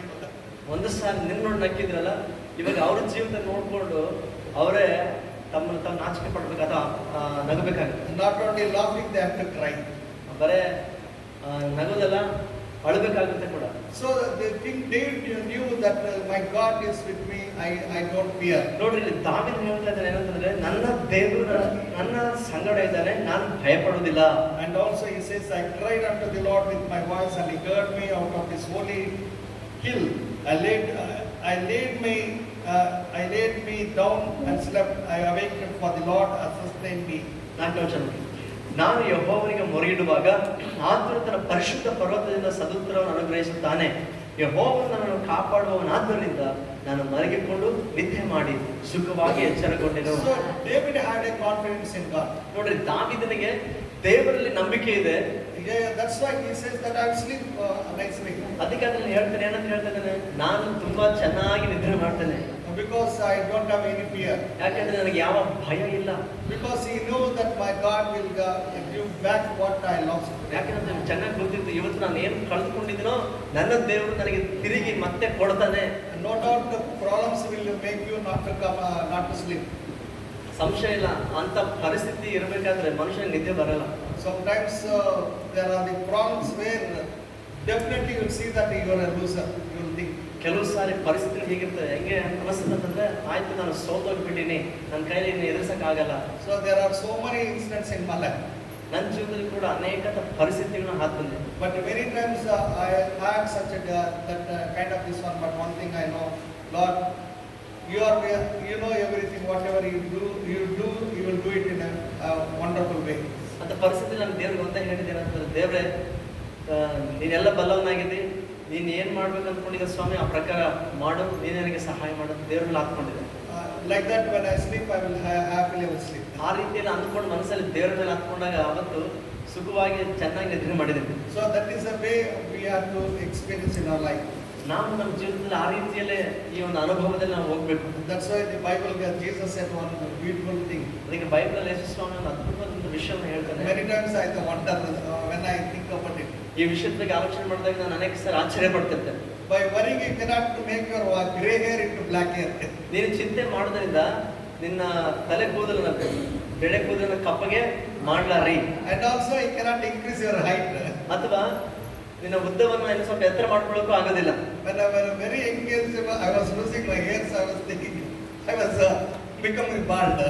ನಾನು ಇನ್ನೂ ಚಿಕ್ಕ ಪ್ರಾಯದಲ್ಲಿರ್ಬೇಕು, ಯವನಸ್ಥನಾಗಿರ್ಬೇಕಾದ್ರೆ ತಲೆ ಕೂದಲು ಹೋಗ್ತಾ ಇದ್ದಲ್ಲಪ್ಪ, ಏನು ಹೇಗೆ ಮುಂದೆ ಅಂತ ನನ್ನ ಆಲೋಚನೆ I ಬಂತು. was worried once upon a time very much. ಒಂದೊಂದು ಸಮಯದಲ್ಲಿ ಅದ್ರ ಬಗ್ಗೆ ಬಹಳಷ್ಟು ಚಿಂತೆ ಮಾಡಿದ್ದೀನಿ. So then one day as I was praying and this one praising God, suddenly God told me that every hair has to fall down, God's permission should be there. ಒಂದು ದಿನ ನಾನು ಈ ರೀತಿ ದೇವರ ಸನ್ನಿಧಿಯಲ್ಲಿ ಪ್ರಾರ್ಥನೆ ಮಾಡ್ತಿರ್ಬೇಕು, ನನ್ನ ಅಂತರಾತ್ಮ ದೇವ್ರು ಮಾತಾಡಿದ ವಿಷಯ ಅಂತಂದ್ರೆ, ಒಂದು ತಲೆ ಕೂದಲು ಕೆಳಗೆ ಬಿಡಬೇಕಂದ್ರೆ ಕೂಡ ದೇವರ ಅಪ್ಪಣೆ ಇಲ್ಲದೆ ಅದು ಬೀಳಲ್ಲ. So that means God is more concerned about me.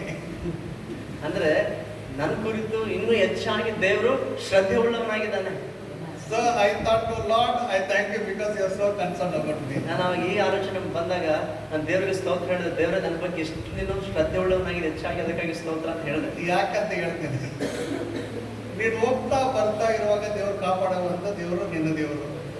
Suppose ಇಲ್ಲಾಂದ್ರೆ ನಿನ್ಗೆ ಆಕ್ಸಿಡೆಂಟ್ ಆಗಿ ಏನೋ ಆದ್ರೆ ಅವಾಗ ಗೊತ್ತಾಗ್ತದೆ ಏನಂತ. ಆದ್ರೆ ಇವತ್ತು ಕೂದಲು ಹೋಗೋದು ದೊಡ್ಡದಲ್ಲ, ಆದ್ರೆ ನೀನು ಕಾಪಾಡ್ತಾ ನಿದ್ರಿಸುವಂತ ದೇವರಾಗಿದ್ದಾರಂತ ಸಂತೋಷ ಪಡ್ಬೇಕು. Hallelujah. Hallelujah. Hallelujah. Hallelujah. I was thinking after some years one preacher was telling the same thing. ನಾನು ಇದನ್ನು ಆಲೋಚನೆ ಮಾಡಿದ ಕೆಲವು ವರ್ಷಗಳ ನಂತರ ಒಬ್ಬ ಸೇವಕರು ಇದೇ ಮಾತನ್ನ ಅವ್ರ ಪ್ರಸಂಗ Then I know what I got revealed. It's 100% truth, Lord. I was thanking God. ನನ್ನ ಮನಸ್ಸಲ್ಲಿ ಮನವರಿಕೆ ಆಯ್ತು, ದೇವರೇ ನನ್ನ ಮನಸ್ಸಲ್ಲಿ ಏನು ಆಲೋಚನೆ ಬಂತು ಅದು ನಿಜಕ್ಕೂ 100% ಅದು ಸತ್ಯವಾಗಿದೆ, ನಿಮಗೆ ಸ್ತೋತ್ರ. Hallelujah. Hallelujah. But why I'm telling you? Because when you are depend upon God. ನಾನು ಯಾಕೆ ಹೇಳ್ತೀನಿ ಅಂತಂದ್ರೆ, ನೀವು ಹಾಗೆ ದೇವರ ಮೇಲೆ ನೀವು ಆತ್ಕೊಂಡಿದ್ರೆ, I know that everybody sitting here, everybody is having something or the other problem. ಇಲ್ಲಿ ಕೂತಂತ ಪ್ರತಿಯೊಬ್ಬರಿಗೂ ಕೂಡ ಒಂದಲ್ಲ ಒಂದು ರೀತಿ ಏನೋ ಒಂದು ಸಮಸ್ಯೆ ನಿಮಗೆ ಇದ್ದೇ ಇದೆ. Definitely you may be smiling here, but you know in the heart you will be worried about your husband or your children or future. Everybody is having some kind of fear, 100%. ಬಹುಶಃ ಮೇಲ್ನೋಟಕ್ಕೆ ನೀವು ನಗ್ತಾ ಕಾಣ್ಬೋದೇನೋ, ಆದ್ರೆ ಒಳಗಡೆ ಹೃದಯದಲ್ಲಿ ನಿಮ್ಮ ಮಕ್ಕಳ ಬಗ್ಗೆನೋ, ಗಂಡನ ಬಗ್ಗೆನೋ, ಹೆಂಡತಿ ಬಗ್ಗೆನೋ, ಮುಂದಿರ್ತಕ್ಕಂಥ ಭವಿಷ್ಯದ ಬಗ್ಗೆನೋ ಬಹಳಷ್ಟು ಚಿಂತೆಗಳು ಕಾಡ್ತಾ ಇರ್ತದೆ. Sometimes some people they are worried what will eat tomorrow also, that is their worry.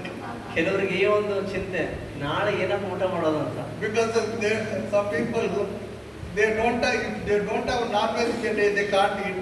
ಯಾಕಂದ್ರೆ ಕೆಲವ್ರಿಗೆ ಹೇಗಿತ್ತು ಅಂತಂದ್ರೆ, ಅವತ್ತು ಮಾಂಸಾಹಾರ ಏನೋ ಸಿಕ್ಕಿಲ್ಲ ಅಂತಂದ್ರೆ ಅವತ್ತು ಊಟ ಮಾಡೋಕೆ ಆಗಲ್ಲ. Because I know I don't want to tell all those things. Okay. See, we should not worry about anything. ನೋಡಿ, ನಾವು ಯಾವುದೇ ವಿಷಯದ ಬಗ್ಗೆ ಆಗಲಿ ಕೂಡ ಯಾವತ್ತು ಚಿಂತೆ ಮಾಡಕ್ ಹೋಗ್ಬಾರ್ದು. But I believe one thing, that when you pray, God definitely will take care about it. If you desire, definitely God will provide whatever you want. ಅಂದ್ರೆ ಒಂದು ವಿಷಯ ಏನಂತಂದ್ರೆ, ನಾನು ಅಂತೇನೆ, ನೀವು ಪ್ರಾರ್ಥನೆ ಮಾಡಿ ದೇವರ ಹತ್ರ ಕೇಳುವಾಗ ಆತ ನಿಮಗೆ ಬೇಕಾಗಿದ್ದನ್ನ ಖಚಿತವಾಗಿ ಅನುಗ್ರಹಿಸ್ತಾನೆ, ಆತನ ಸಮಯದಲ್ಲಿ ದೇವರು ಒದಗಿಸ್ತಾನೆ. One best thing you learn in your life. ಒಂದು ಒಳ್ಳೆ ವಿಷಯ ನಿಮ್ಮ ಜೀವನದಲ್ಲಿ ಕಲ್ತ್ಕೋಬೇಕಾಗಿದೆ. If you live a life which pleases God, ದೇವರನ್ನ ಮೆಚ್ಚಿಸುವಂತ ಜೀವಿತ ನೀವು ನಿಜವಾಗ್ಲೂ ಜೀವಿಸುವುದಾದ್ರೆ, when you are in the will of God, ಅಂದ್ರೆ ದೇವರ ಚಿತ್ತದಲ್ಲಿ ನೀನು ಇರುವುದಾದ್ರೆ, if you desire, I wanted a biryani, God will provide. ಯಾವತ್ತು ನನಗೆ ಬಿರಿಯಾನಿ ಬೇಕು, ನಿನ್ನ ಮನಸ್ಸಲ್ಲಿ ನೀನು ಆಸೆ ಪಡುವಾಗ ದೇವರು ಖಚಿತವಾಗಿ ಒದಗಿಸಿಕೊಡ್ತಾನೆ. You need not go to a Kasi biryani or anything, it will come to you. ನೀನು ಅದಕ್ಕೋಸ್ಕರ ಕಾಸಿ ಬೇರೆ ಹುಡುಕೊಂಡು ಹೋಗ್ಬೇಕಾಗಿಲ್ಲ, ನೀವು ಇದ್ದಲ್ಲಿಗೆ ಬರ್ತದೆ. I got that experience. ನನಗೆ ಈ ಅನುಭವ ಆಗಿದೆ. Holige also you will get. ವಯಸ್ಸಿದಾಗ ಅಂದುಕೊಳ್ಳದ ರೀತಿಯ ಹೋಳಿಗೆ ಸಹ ನಿಮಗೆ ಸಿಗ್ತದೆ. I am not telling you have to pray. What I told, ನೀವು ಇಷ್ಟಪ್ಪ ಉಂಡಿ ಅರೆ ಇರೋದು ಉಂಟೆ మంచిగా ನೀವು దేవుళ్ళో ఉండి ವಿಶ್ವಾಸಂలో ఉంటే దేవుడు అది ఇస్తాడు. హల్లెలూయా. ಅದಕ್ಕೋಸ್ಕರ ಪ್ರಾರ್ಥನೆ ಮಾಡ್ರಿ ಅಂತ ಹೇಳ್ತಾ ಇಲ್ಲ, ಬದಲಾಗಿ ನೀನು ದೇವರಲ್ಲಿದ್ದು ಆತನ ಚಿತ್ರದಲ್ಲಿ ಇದ್ದಾಗ ನೀನು ಮನಸ್ಸನ್ನ ಅಂದ್ಕೊಳ್ಳುವಾಗ ಕೂಡ ನಿನ್ನ ಆಸೆಯನ್ನು ದೇವರು ನೆರವೇರಿಸ್ತಾನೆ ಅಂತ ಹೇಳ್ತೀವಿ. So that is the Christian life we have to live. ನೋಡ್ರಿ, ನಾವು ಅಂತ ಒಂದು ಕ್ರೈಸ್ತವ ಜೀವಿತವನ್ನು ಜೀವಿಸಬೇಕಾಗಿದೆ. Everybody's the problems when it comes to us. ಸಮಸ್ಯೆಗಳು ನಮಗೆ ಬರ್ತದೆ. We need not worry about ಆದ್ರೆ it. ಅದ್ರ ಬಗ್ಗೆ ನಾವು ಚಿಂತೆ ಮಾಡೋ So ಅವಶ್ಯಕತೆ ಇಲ್ಲ. here, 6th verse, he is telling a beautiful thing. 6ನೇ ವಚನದಲ್ಲಿ ನೋಡ್ರಿ ಬಹಳ ಅದ್ಭುತವಾದ ಮಾತನ್ನ I ಹೇಳ್ತಾನೆ. will not be afraid of 10,000s of people that have set themselves against me round about. ನನ್ನ ಸುತ್ತಲೂ ಸನ್ನದ್ಧರಾಗಿ ನಿಂತಿರುವ ಸಾವಿರಾರು ವೈರಿಗಳಿಗಾದರೂ ನಾನು ಹೆದರೆನು. So here, David is telling that if 10,000 people comes against me, ಈ ದಾವೀದನು ಹೇಳ್ತಾನೆ, ಒಂದು ವೇಳೆ 10,000 ಜನ ನನಗೆ ವಿರೋಧವಾಗಿ ಬಂದ್ರು I am not afraid. ನಾನು ಅದ್ರ ಬಗ್ಗೆ ಭಯ ಪಡಲ್ಲ. I will tell you why. ಯಾಕೆ ಆ ಮಾತನ್ನು ಹೇಳಕ್ಕೆ ಸಾಧ್ಯವಾಯ್ತು ನಿಮ್ಗೆ So ಹೇಳಿ. turn to 2 Samuel, 2ನೇ ಸಮುವೇಲ ಗ್ರಂಥಕ್ಕೆ ಬಂದ್ರೆ chapter 17. 17ನೇ ಅಧ್ಯಾಯ. And here we see that moreover Ahithophel said unto Absalom, let me now choose out of 12,000 men, and I will arise and pursue after David this night. 17ನೇ 1ನೇ ವಚನ. ತರುವಾಯ ಅಹೀತೋಫೆಲನು ಅಬ್ಷಾಲೋಮನಿಗೆ ಅಪ್ಪಣೆಯಾಗಲಿ, ನಾನು 12,000 ಜನರನ್ನು ಆರಿಸಿಕೊಂಡು ಈ ರಾತ್ರಿಯೇ ದಾವೀದನನ್ನು ಹಿಂದಟ್ಟುವೆನು. So here we see that Ahithophel is a best friend of Absalom. ಇದನ್ನ ಗಮನಿಸಿದ್ರೆ ಅಹೀತೋಫೆಲ್ ಎಂಬವನು ಅಬ್ಷಾಲೋಮನಿಗೆ ಬಹಳ ಸನ್ನಿಹಿತವಾಗಿರ್ತಕ್ಕಂಥ ಸ್ನೇಹಿತ. Actually he was with David. ನಿಜ ಹೇಳ್ಬೇಕಂದ್ರೆ ಒಂದು ಸಮಯದಲ್ಲಿ ದಾವೀದನ ಪಕ್ಷ ಇದ್ದವನು. Now he has joined with Absalom. ಆದ್ರೆ ಈಗ ಅಬ್ಷಾಲೋಮನ ಜೊತೆಗೂಡಿದ್ದಾನೆ. Now you know the political parties are like that only. ಇವತ್ತು ರಾಜಕೀಯ ಪಕ್ಷಗಳು ನನಗೆ ಚೆನ್ನಾಗಿ ಗೊತ್ತು. ಹಾಗೆ Today he will be in Congress, tomorrow he will jump to BJP. ಇವತ್ತು ಕಾಂಗ್ರೆಸ್ ಇರ್ತಾರೆ, ನಾಳೆ ಬಿಜೆಪಿಗೆ ಜಂಪ್ ಮಾಡಿದ್ದಾರೆ. And sometimes they will talk against Modi, they will become again Modi's friend. ಒಂದು ಟೈಮಲ್ಲಿ ಮೋಡಿಗೆ ಇರ್ತಾರೆ, ಮಾತಾಡಿರ್ತಾರೆ, ಇವಾಗ ಮೋಡಿಗೆ friend ಆಗಿಬಿಟ್ಟಿರ್ತಾರೆ. I don't want to bring what this is happening because I wanted to give the example. ಅದನ್ನ ಪಕ್ಷನ ಮಧ್ಯೆ ತರಬೇಕಂತಲ್ಲ, ಇವತ್ತು ಸಮಾಜದಲ್ಲಿ ನಡೀತಿರೋದಕ್ಕೋಸ್ಕರ ಹೇಳ್ತಾರೆ. Chandrababu Naidu was against actually, now he has become very close. ಒಂದೊಂದು ಸಮಯ Chandrababu ಮೋಡಿಗೆ ವ್ಯತಿರೇಕವಾಗಿ. So same thing happened here to this Ahithophel became a very close friend of Absalom. ಇಲ್ಲಿ ಕೂಡ ಅದೇ ಜರುಗಿದ್ ನೋಡ್ತಾ ಇದ್ದೀವಿ. ಒಂದು ಸಮಯದಲ್ಲಿ ದಾವೀದನಿಗೆ ತುಂಬಾ ಹತ್ತಿರ ಇದ್ದಂತ ಅಹೀತೋಫೆಲ ಇವಾಗ ಅಬ್ಷಾಲೋಮ್ ಪಕ್ಷ ಸೇರಿದ್ದಾರೆ. So he was telling, give me 12,000 people, I will go against David and kill him. ಈಗ ಹೇಳ್ತಿದ್ದಾರೆ ನೋಡ್ರಿ, ನನಗೆ ಅಪ್ಪಣೆ ಕೊಡು, 12,000 ಜನ ತೆಗೆದುಕೊಂಡು ಹೋಗಿ ದಾವೀದನಿಗೆ ದಾಳಿ ಮಾಡಿ ದಾವೀದನ ಕೊಂದು ಹಾಕಿಬಿಡು. Why the Ahithophel wanted to go with the 12,000 people? ಯಾಕೆ ಅಹೀತೋಫೆಲ 12,000 ಜನ ತಗೊಂಡು ದಾವೀದನಿಗೆ ವಿರೋಧ ಹೋಗ್ಬೇಕಂತ ಬಯಸ್ತಾ ಇದ್ದಾನೆ? David is not an ordinary person. ಯಾಕಂದ್ರೆ ದಾವೀದ ಒಬ್ಬ ಸಾಧಾರಣ ವ್ಯಕ್ತಿ ಅಲ್ಲ ಅಂತ ಅವನಿಗೆ ಗೊತ್ತು. He killed Goliath. ಯಾಕಂದ್ರೆ ದಾವೀದನ ಸಮಯದಲ್ಲಿ ಗೊಲಿಯಾತನನ್ನ ಕೊಂದವನು. All Israelites they praised David, telling that David is 10,000, Saul is 1,000. ಆ ಸಮಯದಲ್ಲಿ ಎಲ್ಲಾ ಇಸ್ರಾಯೇಲರು ಏನಂತ ಹೊಗಳಿದ್ರು? ಸೌಲ ಅರೆ 1000, ದಾವೀದನಾದ್ರೂ 10,000 ಹೊಗಳಿದ್ರು. So David is having a strength of 10,000 people. ಅಂದ್ರೆ ದಾವೀದನ ಬಲ ಎಷ್ಟಿದೆ? 10,000 ಜನರಷ್ಟು ಬಲ ಇದೆ. So when you are in Christ, you are more than conqueror. ಅಂದ್ರೆ ನೀನು ಕ್ರಿಸ್ತನಲ್ಲಿದ್ರೆ ನೀನು ಜಯಶಾಲಿಗಿಂತಲೂ ಹೆಚ್ಚಿನವನು. That's why Ahithophel knows that I have to go with the 12,000 people. ಅದಕ್ಕೆ ಅಹೀತೋಫೆಲನಿಗೆ ಅದು ಗೊತ್ತು. ಅದಕ್ಕೋಸ್ಕರ 12,000 10,000 ಹೆಚ್ಚು ಜನರು ತಗೊಂಡೋಗ್ಬೇಕಂತ ಬಯಸ್ತಾರೆ. Because David is not an ordinary person. ಯಾಕಂದ್ರೆ ದಾವೀದ ಒಬ್ಬ ಸಾಧಾರಣವಾದ ವ್ಯಕ್ತಿ ಅಲ್ಲ. When you are in Christ, ನೀನು ಕ್ರಿಸ್ತನಿರುವುದಾದ್ರೆ people will come against you. They wanted to come as a group, but nobody can do anything to you. ಜನ ನಿನಗೆ ವ್ಯತಿರೇಕವಾಗಿ ಒಂದು ಗುಂಪಾಗಿ ಬರ್ಬೋದು, ಆದ್ರೆ ನಿನ್ನನ್ನು ಅವ್ರು ಏನು ಮಾಡ್ಲಿಕ್ಕೆ ಆಗಲ್ಲ. But how God confused the plan of Ahithophel. ನೋಡಿ, ದೇವರು ಎಷ್ಟು ಅದ್ಭುತವಾಗಿ ಈ ಅಹೀತೋಫೆಲನ ಯೋಚನೆಯನ್ನ ಅದನ್ನು ಸಂಪೂರ್ಣವಾಗಿ ತಾರುಮಾರು ಮಾಡಿದ. So immediately we see that when he gave that suggestion, ಈ ಒಂದು ಸಲಹೆ ಅಬ್ಷಾಲೋಮನಿಗೆ ಈ ಅಹೀತೋಫೆಲ್ ಕೊಟ್ಟಾಗ, and we see that Hushai was one of the friend of Absalom. ಅಲ್ಲಿ ನೋಡ್ತಾರೆ ಹುಷೈ ಎಂಬವನು ಅಬ್ಷಾಲೋಮನ ಸ್ನೇಹಿತರಲ್ಲಿ ಒಬ್ಬನು. Actually Hushai is very close to David. ಒಂದ್ ಸಮಯದಲ್ಲಿ ಈ ಹುಷೈ ಕೂಡ ದಾವೀದನಿಗೆ ತುಂಬಾ He is a ಸನ್ನಿಹಿತವಾಗಿದ್ದನು. very good counselor. ದಾವೀದನಿಗೆ ಒಳ್ಳೆ ಸಮಾಲೋಚಕನಾಗಿದ್ದವನು. Even David, even he wanted to follow David says, don't come with me, be with him only. ಮತ್ತೆ ನಾನು ದಾವೀದನ ಹಿಂದೆ ನಾನು ಬರ್ತೀನಿ ಅಂತ ಹೇಳಿದಾಗ ದಾವೀದನ ಬೇಡಪ್ಪ ಇಲ್ಲಿರ ಅಂತ ಹೇಳಿದವರು. And Hushai, he says that this is not the time to go against David. ಅಂದ್ರೆ ಹುಷೈ ಹೇಳ್ತಾರೆ, ಇಲ್ಲ ಇಲ್ಲ, ಇದು ದಾವೀದನಿಗೆ ವಿರೋಧವಾಗಿ ಹೋಗುವ ಸಮಯ ಅಲ್ಲ. Don't think your father is so ordinary person. ನೋಡಪ್ಪ ಅಬ್ಷಾಲೋಮ, ನೀನು ನಿನ್ನ ತಂದೆ ಬಹಳ ಸಾಧಾರಣ ವ್ಯಕ್ತಿ ಅಂತ ಈ ಅಹೀತೋಫೆಲ್ ಮಾತು ಕೇಳಿ ನಂಬೇಡ. So be careful because your father will not be alone. He will be in some other place, and also people He is like a bear lost his children. ನೋಡು ನಿಮ್ ತಂದೆ ಪರಿಸ್ಥಿತಿ ಹೆಂಗೈತಂದ್ರೆ ಇವಾಗ ಮದಿ ಕಳ್ಕೊಂಡ ಕರಡಿ ತರ ಇದ್ದಾನೆ. ಅಷ್ಟು ಸುಲಭವಾಗಿರಲ್ಲ ದಾವೀದನ ಎದುರಿಸೋದು ಅಂತ ಈ ಹುಷೈ ಅಬ್ಷಲೋಮನಿಗೆ ತಿಳಿ ಹೇಳ್ತಾ ಇದ್ದಾನೆ. And he was telling so many other things, and then he thought, okay, this is right, because David is not an ordinary ಈ person. ಮಾತುಗಳಲ್ಲಿ ಕೇಳಿದ್ರೆ ಅಬ್ಷಲೋಮನಿಗೆ ಎಲ್ಲರ ಕಡೆಗೆ ಮನವರಿಕೆ ಆಯ್ತು. ಅವ್ರು ಸರಿಯಾಗಿ ಈ ಮಾತು ಸರಿಯಾಗಿರ್ಬೋದು, ದಾವೀದನಿಗೆ ಅಷ್ಟು ಸುಲಭ ಅಲ್ಲ ಎದುರಿಸೋದು. So immediately Hushai sends a person to David, telling them to go away from that place. ಹುಷೈ ಏನ್ ಮಾಡಿದಂತಂದ್ರೆ ದಾವೀದನ ಹತ್ರ ಈ ಸಮಾಚಾರವನ್ನು ಹೇಳಿ ಕಳಿಸ್ತಾ ಇದ್ದಾನೆ, ನೀನು ಅಲ್ಲಿ ಇರಬೇಡ, ಆ ಸ್ಥಳದಿಂದ ಬೇರೆ ಹೋಗ್ಬಿಡು. And see how God confused the plan of Ahithophel. ಹೀಗೆ ದೇವರು ಅಹಿತೋಫೆಲನ ಆಲೋಚನೆಯನ್ನೇ ಎಷ್ಟು ಮಟ್ಟಿಗೆ ದೇವರು ಬದಲಾಯಿಸಿದ. If Hushai would not have talked against the plan of Ahithophel, definitely they would have gone against David. ಒಂದು ವೇಳೆ ಇಲ್ಲಿ ಹುಷೈ ಅಹಿತೋಫೆಲನ ಆಲೋಚನೆಗೆ ವ್ಯತಿರೇಕವಾಗಿ ಮಾತನಾಡದೆ ಹೋಗಿದ್ದಿದ್ರೆ ಆತನ ಹೇಳಿದ ಹಾಗೆ 12,000 ಜನ ತಗೊಂಡು ದಾವೀದನ ಮೇಲೆ ಬೀಳ್ತಾ ಇದ್ದ. And 23 verse 17 and 23 we see that, and when Ahithophel saw that his counsel was not followed, he saddled his ass and arose and got up home to his house, to his city, and put his household in order, and hanged himself and died, and was buried on the sepulchre of his father. ನೋಡ್ರಿ 23ನೇ ವಚನ ನೋಡ್ರಿ. ಅಹಿತೋಫೆಲನು ತನ್ನ ಆಲೋಚನೆಯು ನಡೆಯಲಿಲ್ಲವೆಂದು ತಿಳಿದು ಕತ್ತೆಗೆ ತಡೆ ಹಾಕಿಸಿ ಕೂತುಕೊಂಡು ತನ್ನ ಊರಿಗೆ ಹೋಗಿ ಮನೆಯಲ್ಲಿ ವ್ಯವಸ್ಥೆ ಮಾಡಿ ಉರುಳು ಹಾಕಿಕೊಂಡು ಸತ್ತನು. ಅವನ ಶವವನ್ನು ಅವನ ತಂದೆ ಸ್ಮಶಾನ ಭೂಮಿಯಲ್ಲಿ ಸಮಾಧಿ ಮಾಡಿದನು. Say here what happened to the life of Ahithophel. ಅಹಿತೋಫೆಲನ ಜೀವನಕ್ಕೆ ಇಲ್ಲಿ ಏನಾಯ್ತು ನೋಡ್ರಿ. Because he was coming against the anointed person. ಯಾಕಂದ್ರೆ ಅಭಿಷಿಕ್ತನಿಗೆ ವ್ಯತಿರೇಕವಾಗಿ ಅಹಿತೋಫೆಲ್ ಬರ್ತಾ ಇದ್ದ. He planned something against the anointed man. ಅಭಿಷಿಕ್ತನಿಗೆ ವ್ಯತಿರೇಕವಾಗಿ ದುಷ್ಟ ಯೋಚನೆ ಮಾಡ್ತಾ ಇದ್ದಾನೆ. But God counterfeited through Hushai.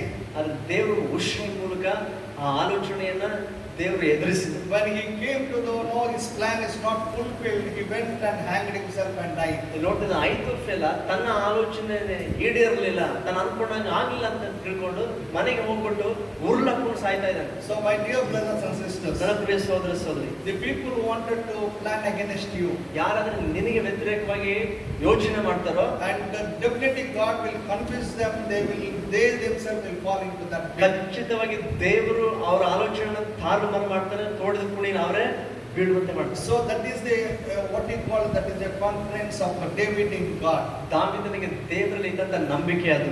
That's why he says that if 10,000 people falls against me, I am not afraid. ಅದಕ್ಕೆ ದಾವೀದನು ಹೇಳ್ತಾ ಇದ್ದಾನೆ, 10,000 ಜನ ನನಗೆ ವ್ಯತಿರೇಕವಾಗಿ ಬಂದ್ರು ನಾನು ಅದಕ್ಕೆ ಎದುರೋದಿಲ್ಲ. Because he knew that Ahithophel and they are going to come against him. ಯಾಕೆ ದಾವೀದನಿಗೆ ಚೆನ್ನಾಗಿ ಗೊತ್ತಿತ್ತು ಆ ಸಮಯದಲ್ಲಿ ಅಹಿತೋಫೆಲ ಜೊತೆ ಇರೋರು ತನಗೆ ವಿರೋಧವಾಗಿ ಬರ್ತಾರೆ ಅಂತ. So we see that ultimately what happened, this Absalom, he was coming against King David. ಕೊನೆಗೆ ಏನಾಯ್ತು ನೋಡ್ರಿ, ಅಬ್ಷಲೋಮ ಅರಸನಾಗಿರೋ ದಾವೀದನಿಗೆ ವ್ಯತಿರೇಕವಾಗಿ ಯುದ್ಧಕ್ಕೆ ಬಂದೇ ಬಿಟ್ಟ. And okay.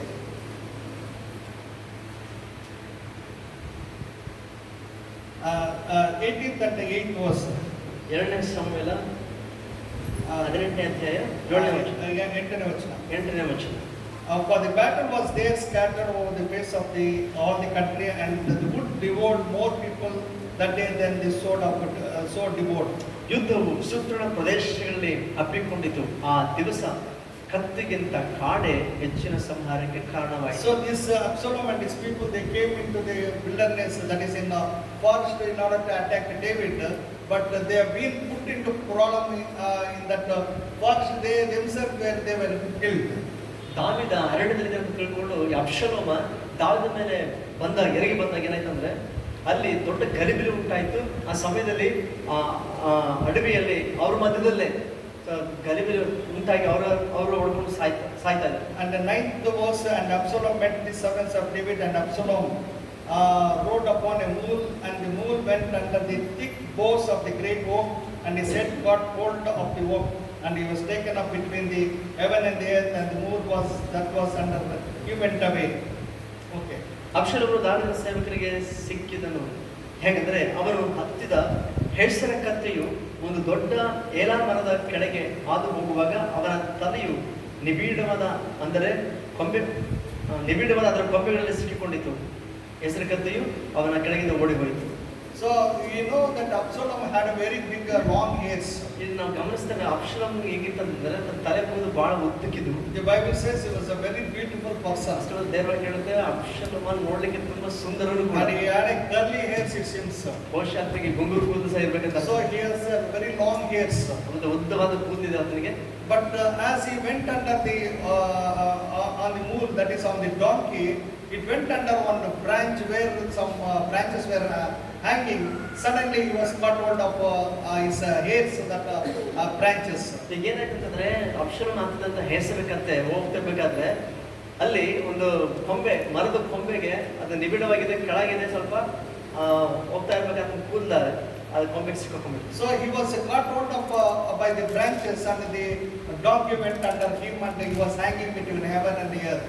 ಅದ್ರ ಕೂದಲು ಉದ್ದಕ್ಕಿರೋದ್ರಿಂದ ಸ್ವಲ್ಪ ಓಡುವ ಸಮಯದಲ್ಲಿ ಆ ಹೆಸರು ಕತ್ತೆ ಮೇಲೆ ಆ ಕೂದಲ ಆ ಒಂದು ಕೊಂಬೆ ಮರದ ಕೊಂಬೆಗೆ ಸಿಕ್ಕಾಕೊಂಡಾಗ ಕೆಳಗಿದ್ದಂತ ಆ ಹೆಸರು ಕತ್ತೆ ಮುಂದೆ ಓಡೋಗ್ಬಿಡ್ತು. ಇದ್ರ ಮಾತ್ರ ಏನಾಗಿದೆ, ಭೂಮಿಗೆ ಆಕಾಶದ ಮಧ್ಯೆ ಕೊಂಬೆಗೆ ಸಿಕ್ಕಾಕೊಂಡು ನೇತಾಡ್ತಾ ಇದ್ದಾನೆ. And immediately one of his the soldier of Joab, he comes and tells to Joab that I have seen Absalom hanging.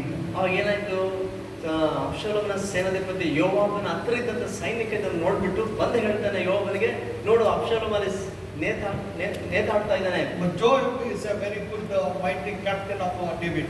ಯೋವಾಬ ದಾವೀದನ ಯುದ್ಧ ವೀರರಲ್ಲಿ ತುಂಬಾ ಪರಾಕ್ರಮಶಾಲಿಯಾಗಿದ್ದ. But he would have told, why you are not killed that man?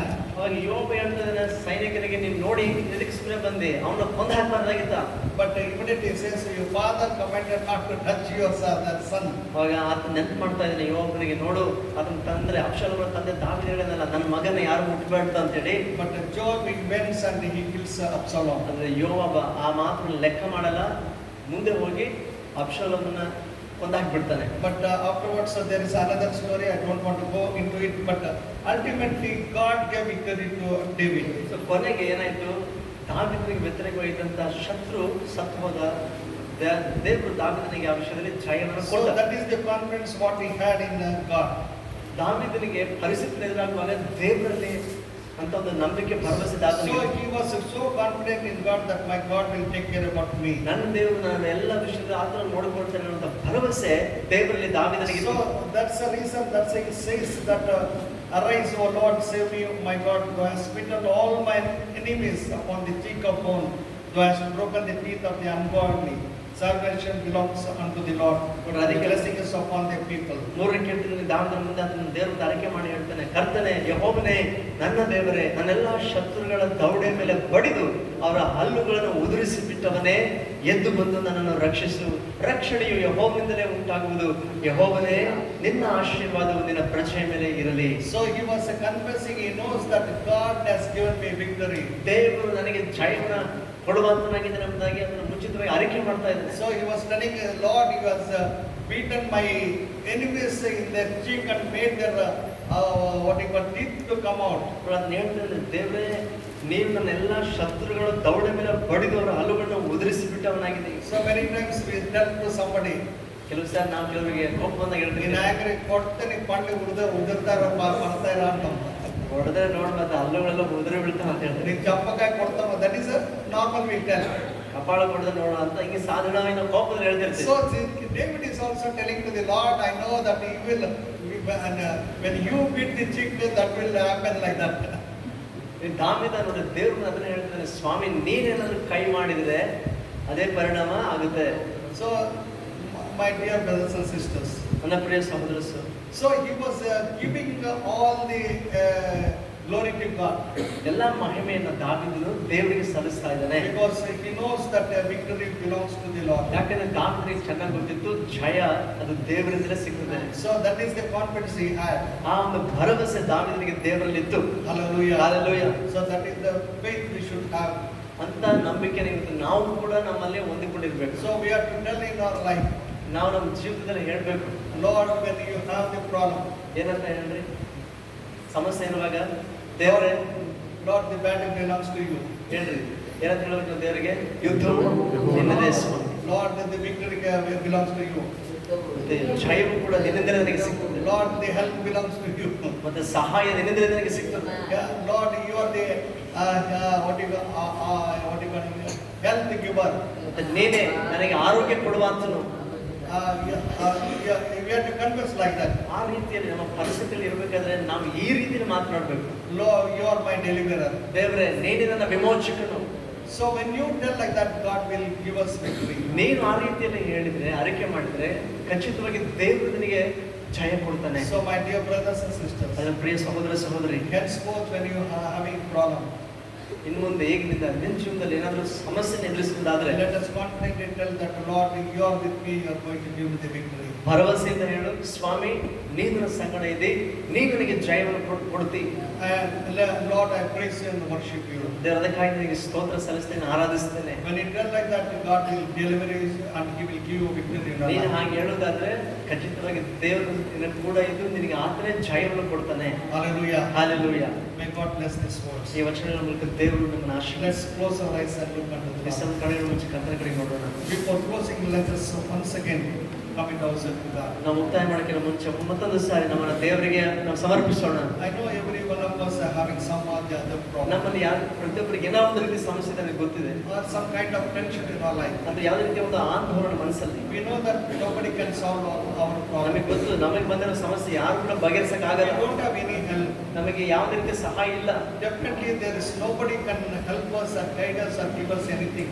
ನಿಜ, ಯಾರು ಕೂಡ ನಮಗೆ ಒಂದು ವೇಳೆ ಸಹಾಯ ಮಾಡದಿರ್ಬೋದು, ಮಾರ್ಗದರ್ಶನ ನೀಡದೇ ಇರಬಹುದು. As the King David had that faith in God. ನೋಡ್ರಿ, ಅರಸನಾದ ದಾವೀದನಿಗೆ ದೇವರಲ್ಲಿ ಆ ನಂಬಿಕೆ ಇರುವ ಹಾಗೆ, So with that faith, let us confess and say, Lord, you are with me. ಅದೇ ನಂಬಿಕೆಯಿಂದ ನಾವು ಕೂಡ ಅರಿಕೆ ಮಾಡಿ ಹೇಳೋಣ, ಸ್ವಾಮಿ ಕರ್ತನೆ ನೀನು ನನ್ನ ಸಂಗಡ ಇದೆಯಾ. Lord, the battle belongs to you. ದೇವರೇ ಈ ಯುದ್ಧ ನಿನ್ನದೇ ಸ್ವಾಮಿ. You are going to win the victory. ನೀನೇ ನನಗೆ ಜಯವನ್ನು ಕೊಡುವಂತ. So let us confess that thing.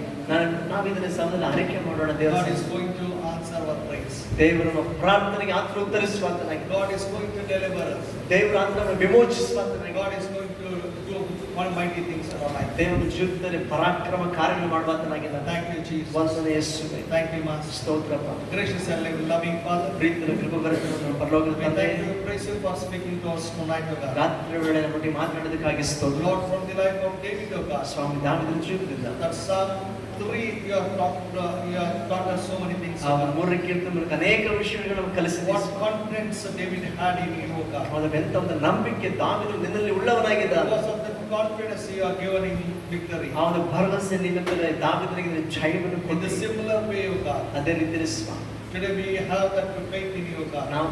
ನಮಗೂ ಕೂಡ ನಿನ್ನ ನಂಬಿಕೆ ಉಂಟು. Lord, let all our problems be solved. ಎಲ್ಲ ಸಮಸ್ಯೆಗಳು ಸಂಪೂರ್ಣವಾಗಿ Let ಬಗೆಹರಿ the victory come in your people's life, O God. ಪ್ರಜೆಗಳ ಜೀವಿತದಲ್ಲಿ ಜಯ ಬರಲಿ. What is impossible, we make it possible in the life. ಯಾವುದೆಲ್ಲ ಅಸಾಧ್ಯವಾಗಿದೆಯೋ ಅವರ ಜೀವನದಲ್ಲಿ ಸಾಧ್ಯಪಡಿಸಿ. Prove yourself, may your God, who answers and gives them victory. ಪ್ರಾರ್ಥನೆಗೆ ಉತ್ತರಿಸುವ ದೇವರು ನೀನೇ ಜಯ ಕೊಡುವ ಕರ್ತವ್ಯ ಎಂಬುದಾಗಿ ನೀನು ಅವರಿಗೆ ತೋರ್ಪಡಿಸುತ್ತದೆ. Thank you for that faith, O God. ಅವನ ನಂಬಿಕೆಗಾಗಿ ಸ್ತೋತ್ರ. Thank you for that confidence in you, O God. ನಿನ್ನಲ್ಲಿರುವ ಭರವಸೆಗಾಗಿ We ಸ್ತೋತ್ರ. commit everything in the hands of you. ಎಲ್ಲವನ್ನ ಕಣ್ಣು ಒಪ್ಪಿಸಿಕೊಡುತ್ತೇವೆ. Giving you all the glory. ಎಲ್ಲ ಮಹಿಮೆ ಒಬ್ಬರಿಗೆ In ಸಲ್ಲಿಸಿ Jesus' name I pray. ಕರ್ತನ ದೇಶದ ಹೆಸರಲ್ಲಿ ಪ್ರಾರ್ಥಿಸಿದ್ದೇವೆ ತಂದೆ. Amen. ಆಮೆನ್. Okay, come